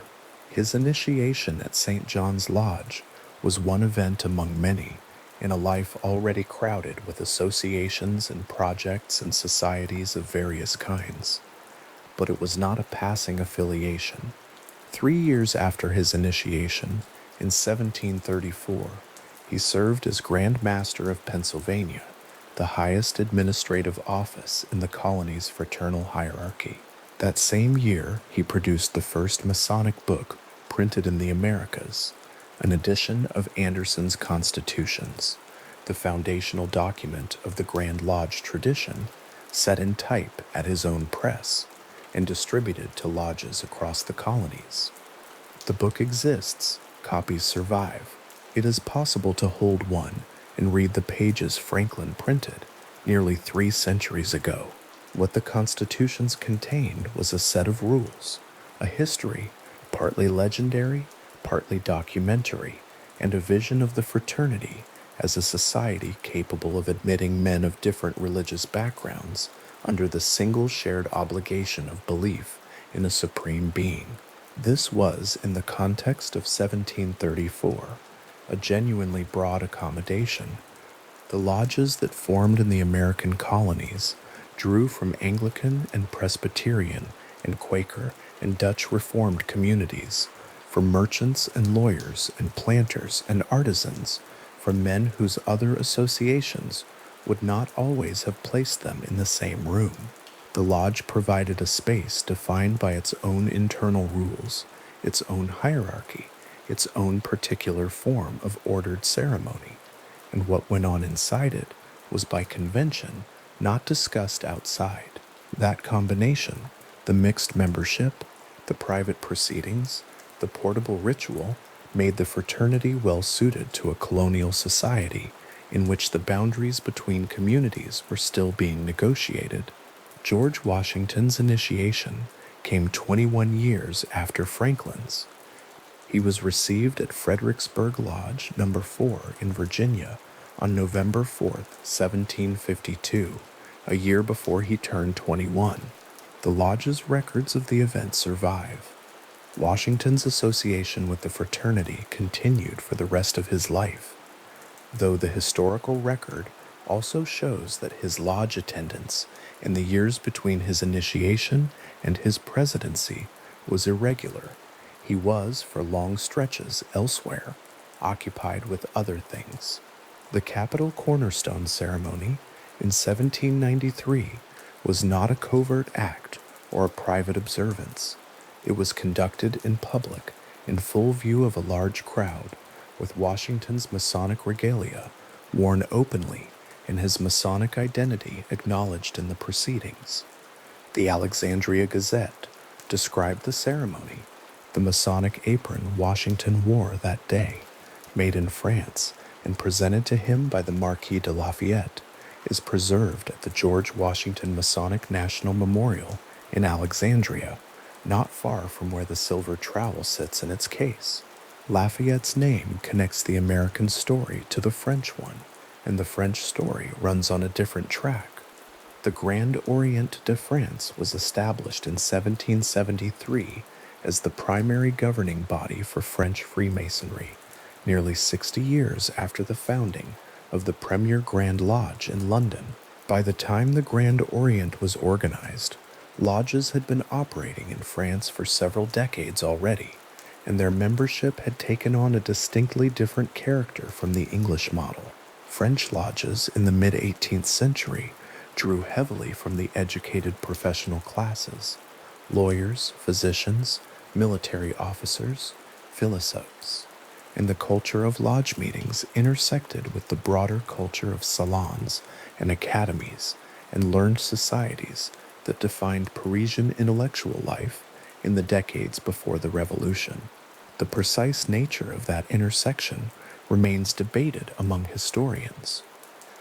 The documented connections between specific lodge networks and specific revolutionary figures exist and have been carefully studied. What those connections meant, whether lodge culture shaped political thinking, whether political thinking entered lodge culture, or whether both drew from the same broad current of Enlightenment rationalism without direct causation, is a question the record does not resolve cleanly. What the record does show is that several of the central figures of the pre-revolutionary intellectual world held Masonic memberships, and that the lodge provided a space in which social hierarchies were formally bracketed, in which a bourgeois lawyer and a minor aristocrat might sit in adjacent chairs governed by the same ritual rules, and in which the language of fraternity and equality, words the fraternity had been using for its own internal purposes for decades, was available to be borrowed by a broader political vocabulary that was looking for exactly that kind of language. Whether that availability constitutes influence or coincidence is not a question the archive settles. The Grand Orient de France adopted a more rationalist orientation than its British counterparts, removing the requirement for a volume of the sacred law on the altar in 1877, a decision that led to a formal break in recognition with mainstream Anglo-American Freemasonry that has persisted to the present day. The two traditions have operated largely separately since then, each claiming in its own way to represent the authentic continuation of the fraternity's principles. The Marquis de Lafayette was initiated into the fraternity in 1775, the year the American Revolution began, and his Masonic membership was one thread in a life woven from an extraordinary number of connections across the Atlantic world. He knew Washington personally. He had the apron made. He was present at the founding of institutions on both sides of the ocean. His biography reads, in places like a map of the fraternity's reach in the late 18th century, the same names appearing in the same places, the same emblem encountered in unexpected corners of a world undergoing rapid and violent transformation.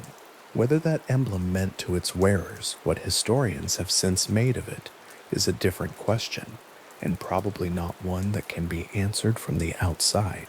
The fraternity's reach extended further south than France and further south than Virginia.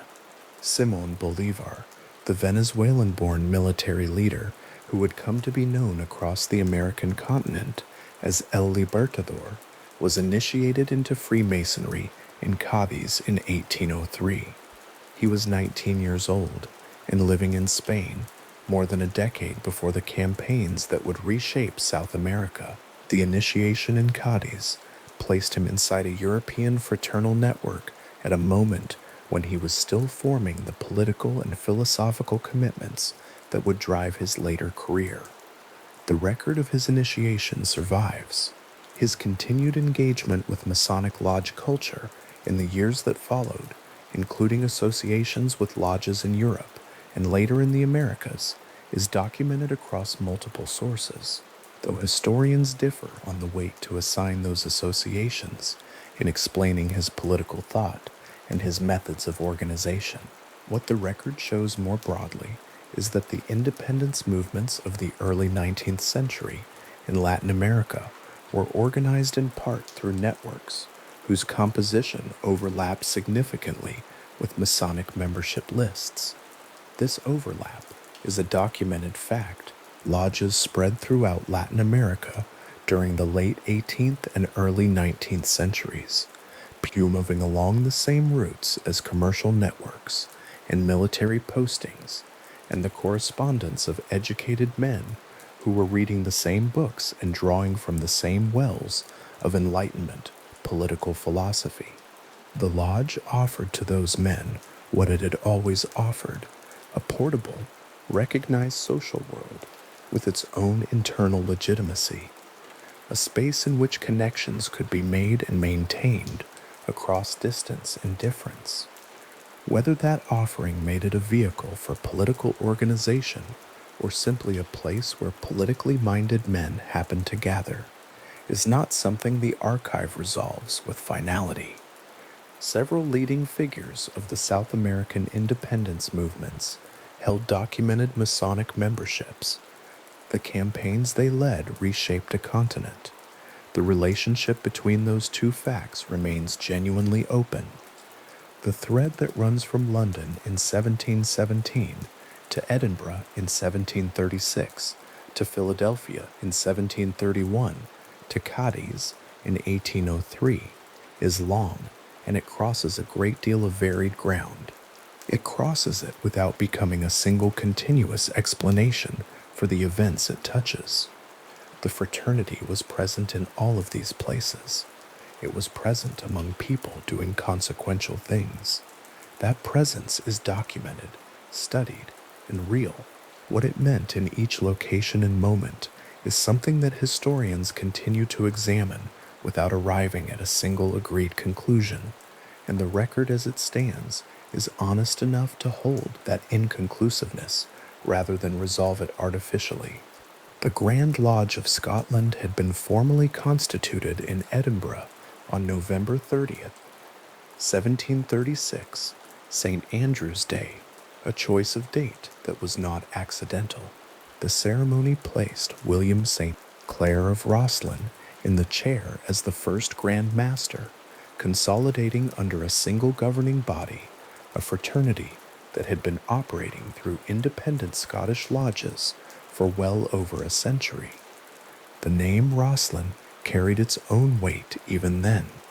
The chapel at Rosslyn, built by the St. Clare family in the 15th century, had become by the 18th century the subject of a body of legend and association that connected it to the Knights Templar, to hidden treasures, to architectural secrets encoded in its carved stone.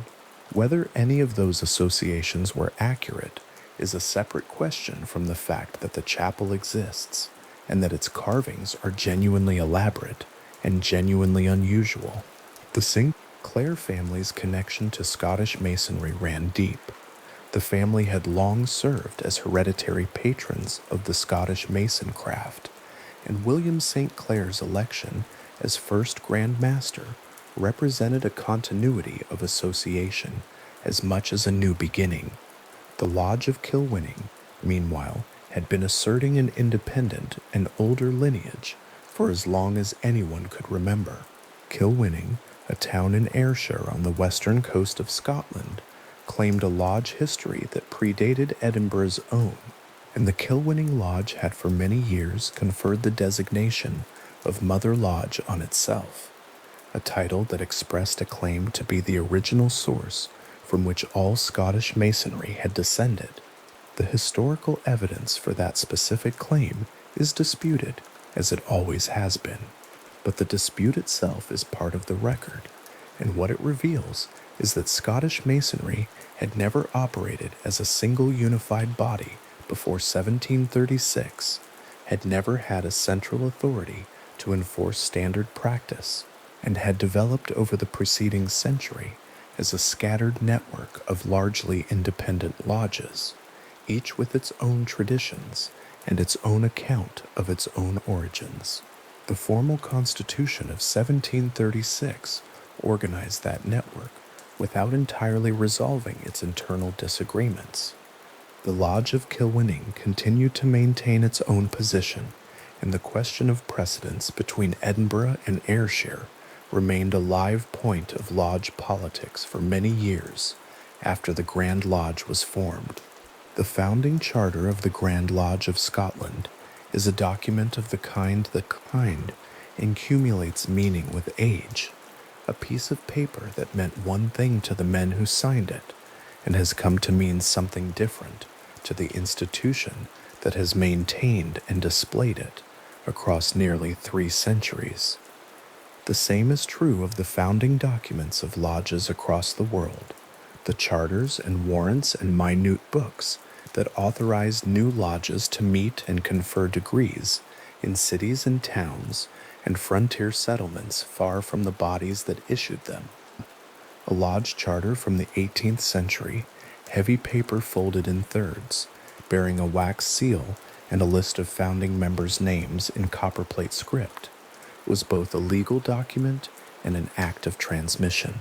It carried across an ocean the authority to perform a ceremony that would not have been recognizable as the same ceremony a stonemason performed in a medieval lodge beside a cathedral, but that claimed a continuous lineage from that ceremony nonetheless.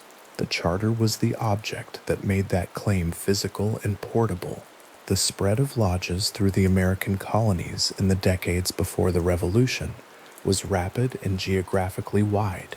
By the time of the Revolution, lodges were operating in every major colonial city and in a number of smaller settlements, and military lodges attached to regiments on both sides of the conflict carried the fraternity into the field.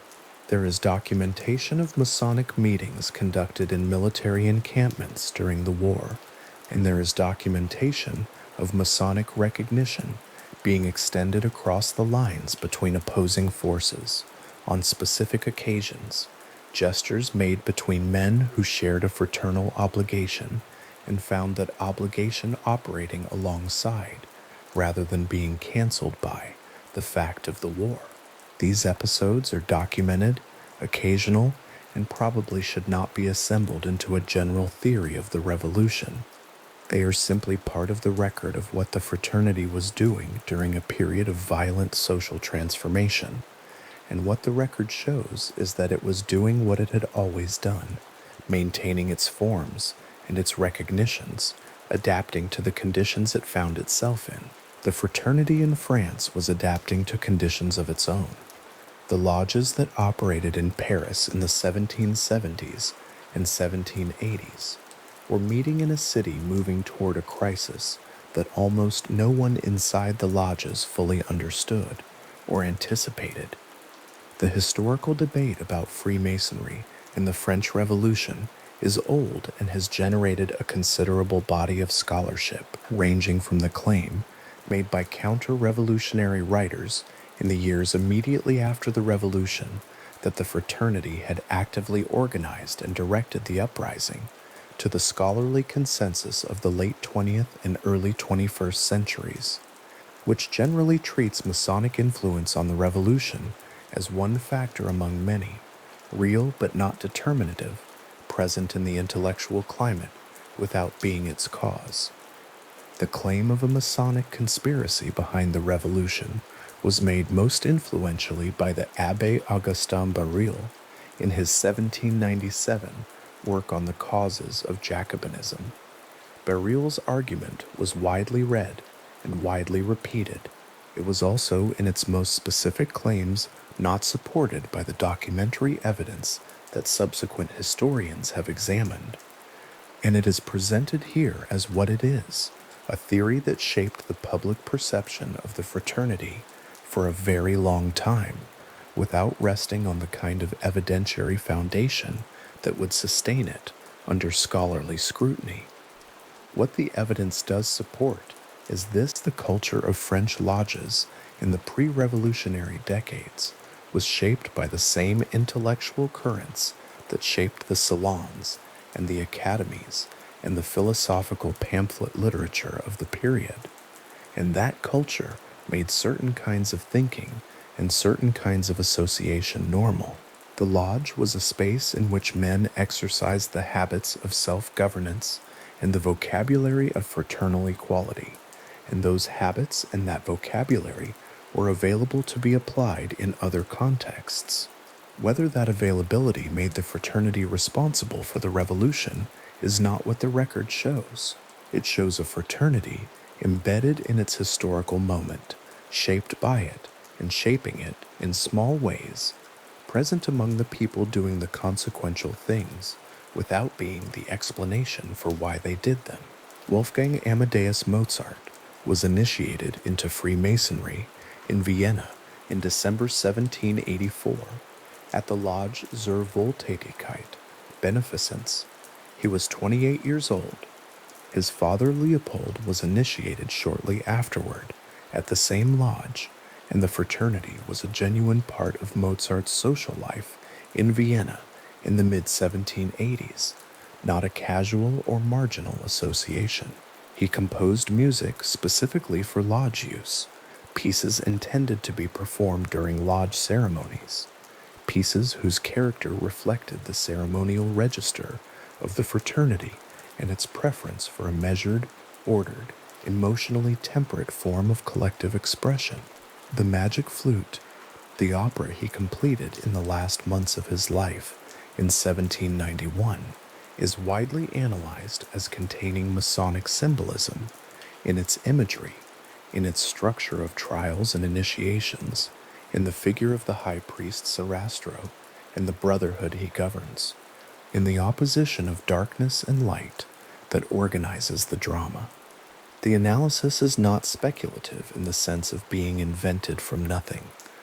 The symbolic vocabulary of the opera draws on Masonic sources in ways that Mozart's contemporaries would have recognized, and the correspondence between the opera's imagery and the fraternity's ceremonial language has been examined in detail by musicologists and historians of Freemasonry. Whether Mozart intended the opera as a celebration of Masonic ideals or as a more complicated engagement with the fraternity and its culture is a question that the record leaves open, as it leaves open most questions about artistic intention. The opera exists. The Masonic connections are real and documented. What Mozart meant by them is something the record cannot fully recover. The Duke of Wellington, who defeated Napoleon at Waterloo in 1815, held a Masonic membership documented from his time in India in the late 1790s. His engagement with the fraternity appears to have been less sustained than Mozart's or Franklin's, more a matter of social affiliation at a particular moment than a continuing commitment. But his membership is part of the record, one among the many documented memberships that the fraternity accumulated across the late 18th and early 19th centuries, among men whose other activities placed them at the center of the period's major events. The Marquis de Lafayette, the Duke of Wellington, Benjamin Franklin, George Washington. These are not names that belong to a single political tendency or a single national story. They are names from different countries and different sides of major conflicts. Their shared Masonic membership does not resolve them into a single coordinated faction. What it shows, more modestly, is that the fraternity had spread widely enough and become socially embedded enough that membership was, by the late 18th century, a relatively unremarkable biographical detail for men of a certain social position in several different countries. Unremarkable, that is, until someone decided to remark on it. Winston Churchill's initiation into Studholme Lodge, Number Die Denard Kafting, 1591 in London, in 1901, came at the beginning of a political career that would span more than half a century. He was 26 years old, newly elected to Parliament, already writing and publishing and establishing the public presence that would define his later career. His Masonic affiliation was brief. He does not appear to have engaged with the fraternity actively beyond his initiation and the early years of his membership, but the fact of it is documented and part of the historical record. Studholme Lodge number 1591 is a real lodge, still active, holding its meetings in the same city where Churchill attended its proceedings more than a century ago. The lodge's records from the period of his membership survive. The documentation is straightforward. His membership is not a revelation and not a mystery. It is a biographical fact that sits alongside everything else that is known about him, adding a detail to the picture without remaking the whole. The list of documented Masonic memberships across the 18th and 19th centuries is long enough that it can support almost any theory about the fraternity's role in modern history, if selected carefully enough and presented without context. It can also, presented honestly, be understood as what it is: the membership roster of an institution that was, for a period of roughly 2 centuries, among the most socially prominent fraternal organizations in the Western world, and that therefore attracted members from among the prominent men of those centuries in proportions that reflected its social reach rather than any particular selective principle. The fraternity admitted men it found suitable, and they joined because the lodge offered what it had always offered: a recognized social world, a set of ordered ceremonies, a network of connections across geographic and sometimes social distance, and a form of private association whose privacy was part of its appeal. Men of consequence joined it because men of consequence joined it, and each new prominent membership made the institution more attractive to the next prominent man, considering whether to request initiation. The Freemasons' Hall in Dublin sits on Molesworth Street behind a Georgian stone facade that announces nothing particular about what goes on inside it. The Grand Lodge of Ireland, established in 1725, is the second oldest Grand Lodge in the world after the Premier Grand Lodge of England, and it has operated from this address through the full sweep of Irish history since the Georgian period, through the Active Union, through Catholic emancipation, through the independence movements of the early 20th century, through partition and the establishment of the Irish state, and all of the transformations that followed. The building is still there. The institution is still operating. The records of its proceedings go back nearly 3 centuries, and they contain the names and the activities of men across a span of Irish history that is not simple or comfortable to hold in a single frame. The lodge has survived contexts that were hostile to it, periods when its membership was politically fraught, decades when the fraternity's associations made it a suspect institution in different quarters simultaneously. It has maintained its forms and kept its records and continued to meet, and the archive it has accumulated over those 3 centuries is one of the more substantial documentary records of organized associational life in Ireland. The same persistence characterizes the lodges of Scotland and England and the hundreds of lodges established across the Americas and the wider world in the 18th and 19th centuries. The charter in its case, the minute book on its shelf, the wax seal on its folded paper. These objects accumulated in archives and lodge rooms and private collections across the world as the fraternity spread, and they continued to accumulate after the fraternity's reach contracted in the 20th century from the peak membership numbers of the mid-century toward the smaller, older, more concentrated membership of more recent decades. The documents do not decline with the membership. They remain where they were placed, holding the names and dates and records of proceedings from lodges long since dissolved and lodges still meeting, from men long since dead and their successors who attend the same lodge rooms, in the same cities, in the same buildings. A lodge charter from the colonial period, rolled in its case and stored in an archive somewhere in the eastern United States, carries on its face the names of the men who signed it and the authority of the Grand Lodge that issued it, and the date on which a new lodge was authorized to begin work on the other side of an ocean. The wax seal at its foot is still legible. The copper plate script is still readable. The document authorized men in an unfamiliar city, in a colony that would become a country within a generation, to perform the same ceremony that had been performed in London and Edinburgh and Dublin, to wear the same apron and speak the same words and confer the same degrees in the same order, and to receive into their lodge any traveling brother who could demonstrate by the recognized signs that he was who he claimed to be. The ceremony would have been familiar, the setting would have been entirely different, and the men performing it would have understood themselves to be maintaining a continuity that stretched back beyond the alehouse in the churchyard of St. Paul's, back through the gentlemen's lodges of the late 17th century, back through the operative guilds of the medieval building sites, back to wherever the fraternity believed its origins lay, which was and remains a question that no one has answered to everyone's satisfaction. The silver trowel in Alexandria is still in its case. The apron Lafayette had made for Washington is still on its display form. The first American edition of Anderson's Constitutions, printed by Benjamin Franklin at his press in Philadelphia, still exists in multiple copies, still readable, still containing the rules and the history and the vision of a fraternity capable of admitting men of different backgrounds under a shared obligation.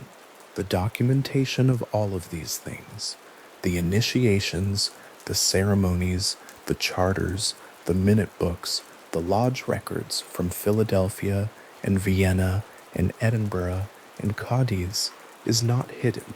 It has been examined by historians and cataloged by archivists and made available to researchers for decades. The fraternity's presence in the lives of historically significant figures is not a secret the institution is keeping. It is part of the documented record, available in archives and published studies in the collections of institutions that take the history seriously. What the record does not do is settle the larger question, the question of what all of those presences meant, taken together across the sweep of the 18th and 19th centuries. It does not resolve the debate about the relationship between Masonic culture and the intellectual climate of the Enlightenment, or between lodge networks and the political movements that reshaped the Atlantic world, or between the fraternity's private proceedings and the public careers of the men who attended them. Those questions are real, and they have generated a body of serious historical scholarship that continues to develop. They are also questions that the archive, examined honestly, does not answer with finality. The record shows the trowel, the apron, the charter, the minute book. It shows the names and the dates and the documented proceedings. It shows the fraternity present, embedded, connected to the events and the people that shaped the modern world. And it leaves the question of what that presence finally meant, exactly where it has always been, open, unresolved, and genuinely interesting in its inconclusiveness, somewhere in a colonial era archive, on a wooden shelf in a room that smells of paper and old binding. A lodge charter rests in its case. The wax seal at its foot has not been broken. The names of the founding members are still legible in the copperplate script of whoever wrote them down nearly 3 centuries ago, in a room that no longer exists, in a city that has changed beyond recognition, around the building where they met. The document authorized those men to perform a ceremony that their successors still perform in lodge rooms across the world, with the same words and the same regalia and the same sequence of degrees that the charter's issuing body had already inherited from its own predecessors. The authority travels forward through the document. The names travel forward with it. And the charter sits in its case, on its shelf, in the quiet of an archive where no one has opened it recently. The seal intact, the name still there, the question of what it all finally meant, exactly where it has always been.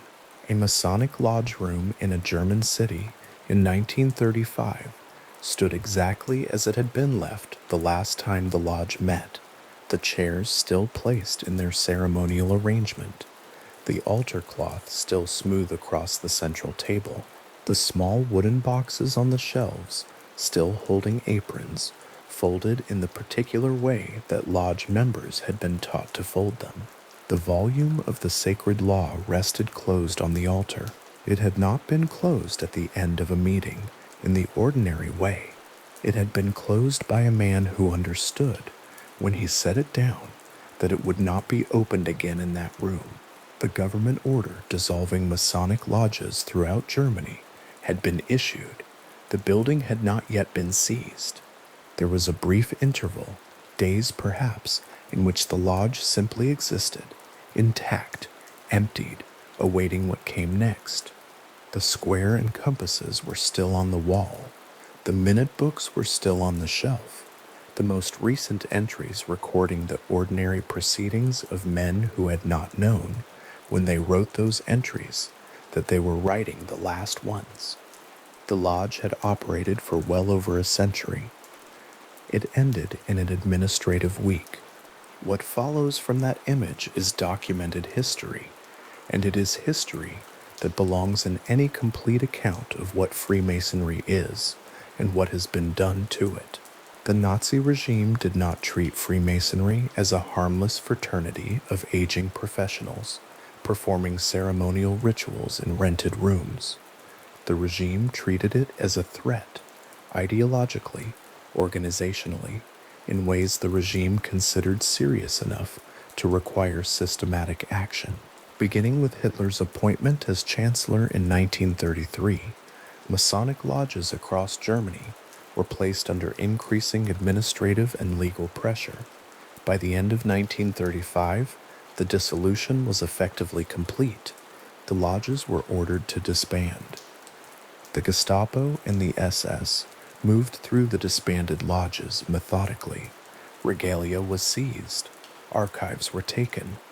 The aprons that had been folded in those wooden boxes, the collars, the jewels worn by lodge officers at the opening of each meeting, these were confiscated and cataloged by men for whom they represented not the working tools of a fraternity, but the material evidence of an enemy organization.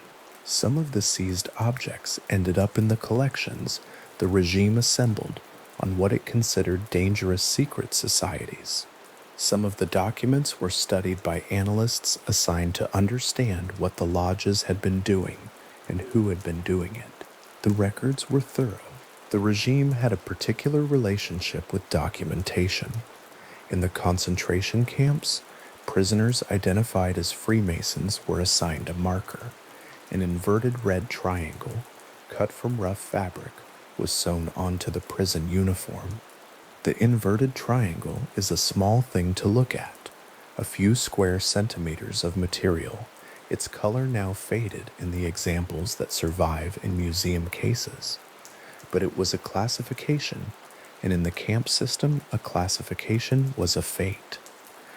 Estimates of the total number of Freemasons killed across Nazi-occupied Europe between 1933 and 1945 vary, and they vary because records were not always complete, because lodges existed across many occupied territories, because the line between killing a man for being a Freemason and killing a man who happened also to be a Freemason was not one the perpetrators kept carefully. The numbers that historians have arrived at range between 80,000 and 200,000. The range itself is a measure of how much was not recorded, or recorded and then lost, or recorded and then destroyed. The inverted red triangle is preserved behind glass in a museum case. The aprons are preserved behind glass in other museum cases. The minute books survived in some places were seized or burned in others. What remains of those disbanded German lodges is scattered across archives, some cataloged and some not, the material record of an institution that was old enough when it was dissolved to have been alive through Napoleon, through the revolutions of 1848, through the unification of Germany, through the First World War, and which ended with particular administrative precision in a week in 1935. The persecution of Freemasonry by the Nazi regime was not without precedent, and it was not without consequence for the way the fraternity understood itself afterward. Freemasonry had been suppressed before by the Catholic Church beginning with Pope Clement, the 12th Bull of 1738, by various European monarchs across the 18th and 19th centuries, by Mussolini's government in Italy in the 1920s, by Franco's government in Spain. The fraternity had been treated as dangerous by a remarkable range of authorities, whose only common ground was that they found organized secrecy alarming in men they did not control. But the Nazi suppression was different in scale and different in kind, and it left a shadow over the institution that did not fully lift. Long before the events of the 1930s, however, the fraternity had survived a different kind of crisis, one that came not from outside authority, but from within its own membership, and not from political violence, but from the particular American combination of public accusation and electoral mobilization. The story of William Morgan is in the archive, a story with gaps at its center, which is perhaps the most appropriate form for a story about a man who disappeared. William Morgan had been a resident of Batavia in western New York State, and he had been a Freemason, or had claimed to have been a Freemason. The lodge records on this point are contested, and some lodges denied his membership, while others appear to have admitted it. What is not contested is that by 1826, he had announced his intention to publish a book revealing the rituals and ceremonies of Freemasonry in detail. The intention was public. He had found a printer in Batavia willing to take the project. He had, by his own account, memorized enough of the ritual to reproduce it in print. The lodge members of Western New York were aware of what he planned to do. On September 11, 1826, Morgan was taken from the jail in Canandaigua, New York, where he had been held on a minor debt charge. He was placed in a carriage. Witnesses reported hearing him shout as he was taken. He was not seen again. His body was never conclusively identified. A body found in Lake Ontario in October 1827 was claimed by some as Morgan's and disputed by others, the identification becoming itself a site of further controversy. The men who had removed him from the jail were widely suspected of being Freemasons. Several were tried. The trials resulted in short sentences. The trials and the sentences were widely perceived as inadequate. What followed in the years after Morgan's disappearance is measurable in lodge records, and what the lodge records show is a collapse. New York State had maintained approximately 480 Masonic lodges in 1826. By the middle of the 1830s, fewer than 50 remained active. The numbers dropped not because of legal suppression, but because of withdrawal. Men who had been members leaving, men who might have joined declining to do so, lodges losing the quorum needed to meet and simply ceasing to function. The Anti-Masonic Party, formed in 1828, was the first significant third party in American political history, and it drew its energy almost entirely from the Morgan affair and the perception that Freemasons had protected each other across the institutions of law and government. The party ran a presidential candidate in 1832. It contested governorships and state legislatures. It eventually dissolved into the Whig Party, but not before it had made Freemasonry a political object in the United States in a way it had never been before.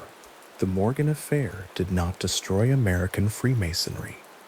By the latter half of the 19th century, the lodges had recovered, and membership grew through the following decades to levels that would have been unimaginable in the collapsed period of the 1830s. The arc is a long one, and the recovery was real, but the affair left something in the historical record that does not go away, an unresolved disappearance, a man whose fate is still technically unknown, and a documented episode in which the fraternity's reputation for internal loyalty shaded, in the public perception of the time, into something more troubling. The question the record does not answer is what actually happened to William Morgan after the carriage door closed. The internal tensions that produced the Morgan affair's aftermath had been preceded decades earlier by a different kind of fracture, one that was fought not over violence or public scandal, but over the question of which version of the ritual was the correct one, and which body had the authority to say so. In 1751, a group of predominantly Irish-born Masons meeting in London established a rival Grand Lodge. They called themselves the Antients, and they applied the label Moderns to the premier Grand Lodge that had been established in 17 at the Goose and Gridiron Ale House. The accusation was specific. The Moderns had changed the ritual. They had altered what the Antients considered the authentic landmarks of the craft, the arrangements, the words, the particular sequence of things done and said. The Moderns had, in the Antients' account, reformed their way into inauthenticity. The two bodies competed for over 60 years. Both issued warrants, both chartered lodges, both claimed to represent genuine Freemasonry. The dispute between them was not merely ceremonial. It was a dispute about authority, about lineage, about what the fraternity actually was, and where its legitimate form resided. The Antients drew heavily on Irish lodges and on working-class membership. The Moderns retained more of the aristocratic and professional character of the early speculative lodge culture. The schism ran through English Freemasonry for 2 generations before the Articles of Union in 1813 brought the two bodies together as the United Grand Lodge of England, which remains the governing body of mainstream English Freemasonry. The union required compromises on ritual. A committee worked through what each body claimed as authentic and produced a combined form that neither body had practiced before. The result was presented in the language of the Articles of Union as the ancient landmarks restored. Whether it was or not, the record cannot say with certainty. The committee destroyed its own working papers. The United Grand Lodge of England operates from Freemasons Hall on Great Queen Street in London, a building that has occupied that site in successive structures since 1775. The current building was completed in 1933, the same year Hitler became Chancellor of Germany, a coincidence the building's architects could not have known was worth noting. The hall contains meeting rooms for lodges that still operate in the building, a grand ceremonial space, and the library and museum of Freemasonry. The library holds one of the largest collections of Masonic material in the world. Manuscripts, portraits, ritual objects, regalia, and printed books covering nearly 3 centuries of the fraternity's documented history. It has been fully open to the public and to accredited researchers since the late 1990s, and it has contributed to a growing body of scholarly work on Masonic history that owes nothing to either the fraternity's own promotional accounts or the theories of its opponents. The decision to open the archives was not a small one. For much of the fraternity's history, the question of what was inside the lodges, what was said, what was done, what the ritual contained, had been the central preoccupation of those who opposed it and the central anxiety of those who defended it. Anti-Masonic writing had for 2 centuries assembled theories about what the secrecy was concealing. The fraternity's defenders had, with equal consistency, insisted that the secrecy concealed nothing more alarming than the internal proceedings of a private organization that considered its ceremonies its own business. The opening of the archives settled the question to the extent that any archive can settle a question. Researchers found minute books, they found correspondence, they found records of lodge business, elections, accounts, membership rolls, correspondence with Grand Lodge, the ordinary administrative life of voluntary organizations that had been keeping records for a very long time. The records are dense and thoroughly mundane and occasionally illuminating, and they do not contain what 2 centuries of anti-Masonic writing had proposed they might. The shelves of the library run in rows. The minute books are bound in leather, their spines labeled in gilt that has faded to the color of old paper. The earliest volumes are kept in conditions appropriate to their age. Each volume represents the proceedings of a lodge, the names of men who joined, the names of men who were raised to the Master Mason degree, the names of men who served as worshipful master, the accounts voted on and approved, the correspondence received from Grand Lodge, and the replies sent.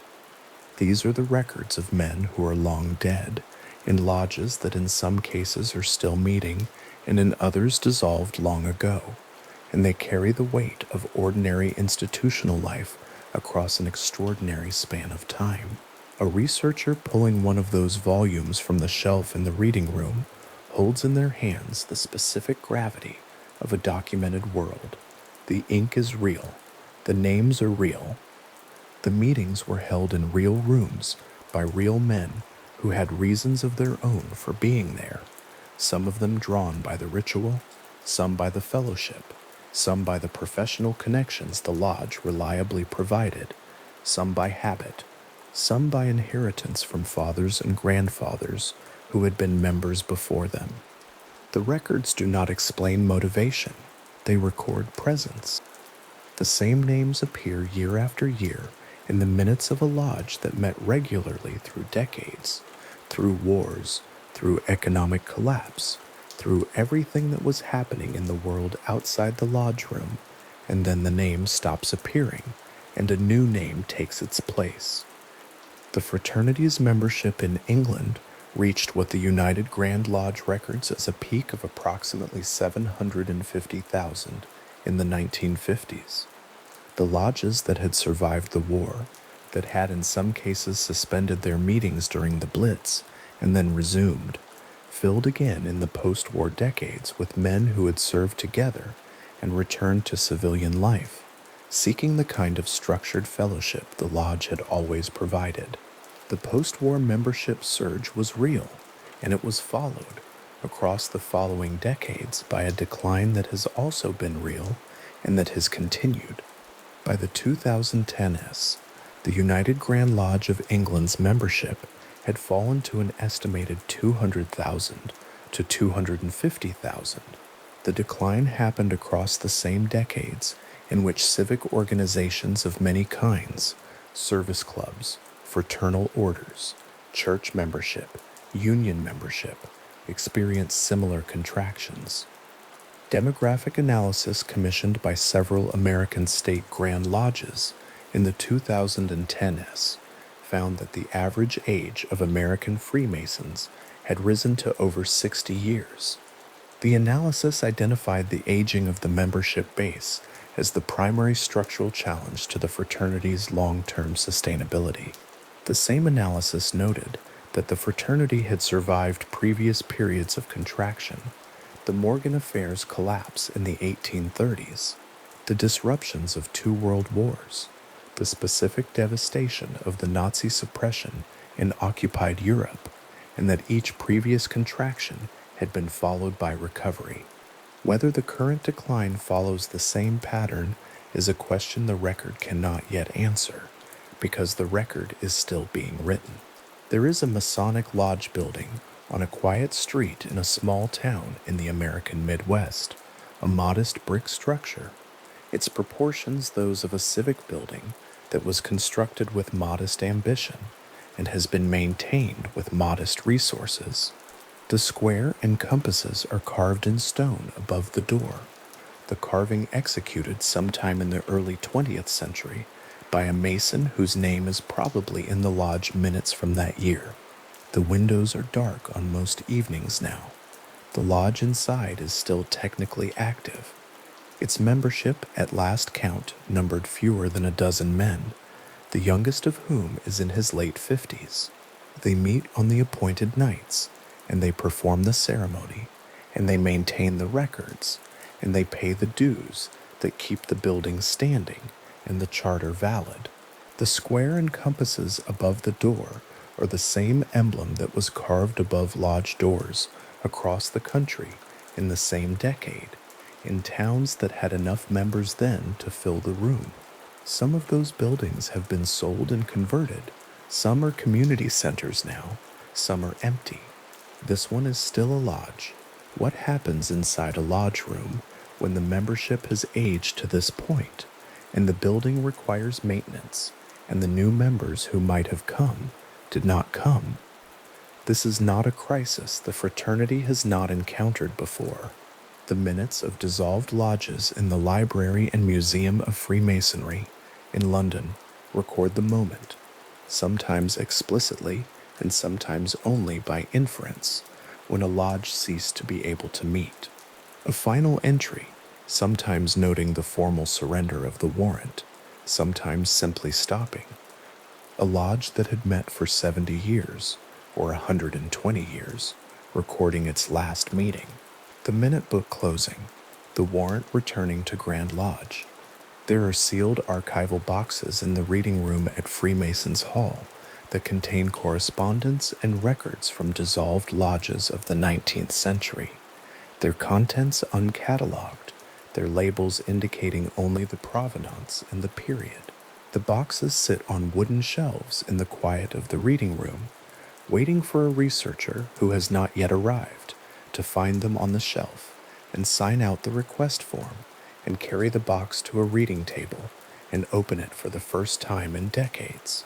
What is inside those boxes is in the most specific sense unknown, not suppressed, not sealed by authority, simply unexamined because there has not yet been a researcher with the particular interest that would lead them to that box on that shelf. The contents are folded paper, correspondence between men about the affairs of a lodge that no longer meets, the names of men who have been dead for 100 years, the questions they were dealing with, the accounts they were settling, the small institutional problems of a voluntary organization trying to keep itself together. The fraternity has, across its documented history, been the subject of more theory than almost any other institution of comparable size. Theories about its origins have placed it in the court of Solomon, in the workshops of the medieval cathedral builders, in the philosophical circles of Renaissance Hermeticism, in the Scottish court of James VI, in the coffee houses and ale houses of early 18th century London. Some of these proposed origins have documentary support, some have none. The fraternity itself has at various times encouraged the more ancient and more dramatic of these accounts.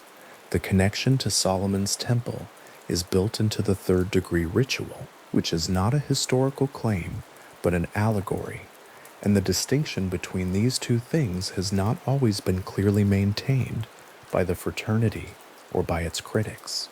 The record of what Freemasonry demonstrably was, at its earliest documented moments, is a record of working stonemasons in Scotland and England, organizing their labor, protecting their knowledge, moving between building sites, and gradually admitting men who had no connection to the stone trade, but who found something in the lodge worth joining. What that something was is not fully legible in the documentary record.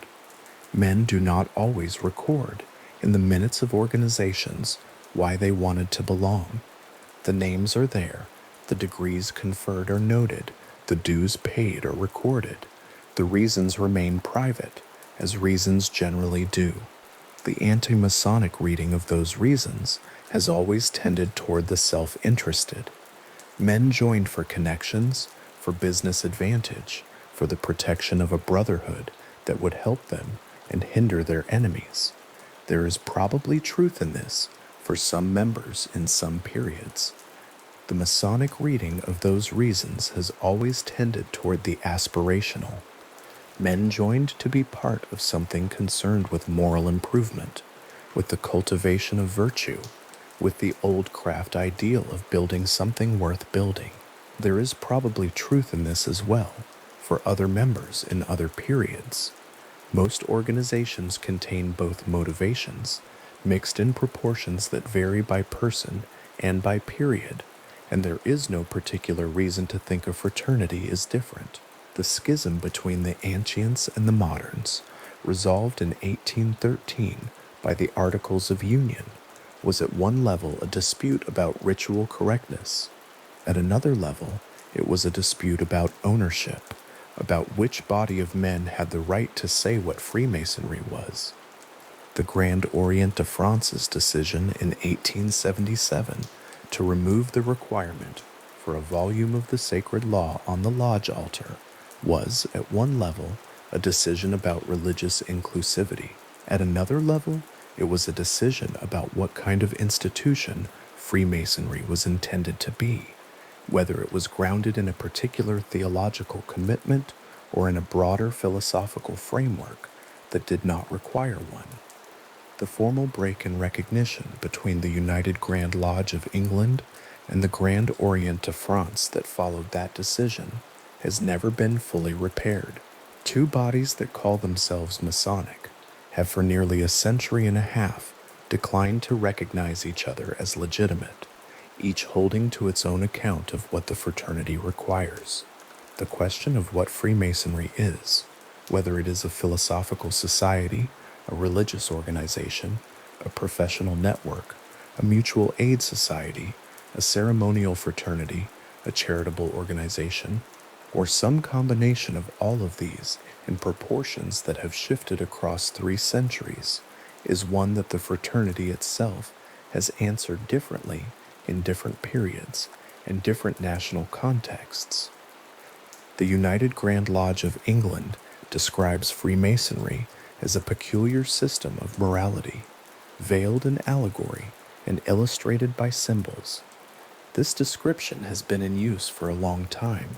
It is accurate as far as it goes. It does not fully account for what the lodge meant to the men who sat in it, in all the varied circumstances in which they sat in it, across the full span of the documented record. In the Library and Museum of Freemasonry, there are objects that carry that span in a more immediate way than any description does. A Masonic apron from the late 18th century, its lambskin pale, and the edges worn thin from handling, the blue borders faded, the collar jewel of a worshipful master, a small silver square on a dark ribbon, tarnished at the corners, the kind of object that has been placed around a great many necks over a great many decades of lodge meetings, and has acquired, through that handling, the particular smoothness of things that have been worn and put away and worn again across a long institutional life. A printed degree ritual booklet from the late 19th century, its pages thin and well handled, the text of the third degree ceremony set out in careful type, stage directions noted in the margins, in faded pencil by a lodge secretary who was trying to remember where to stand. These objects are documented. They are cataloged. They sit in display cases or on archival shelves, accessible to anyone who makes the trip to Great Queen Street and signs in at the front desk.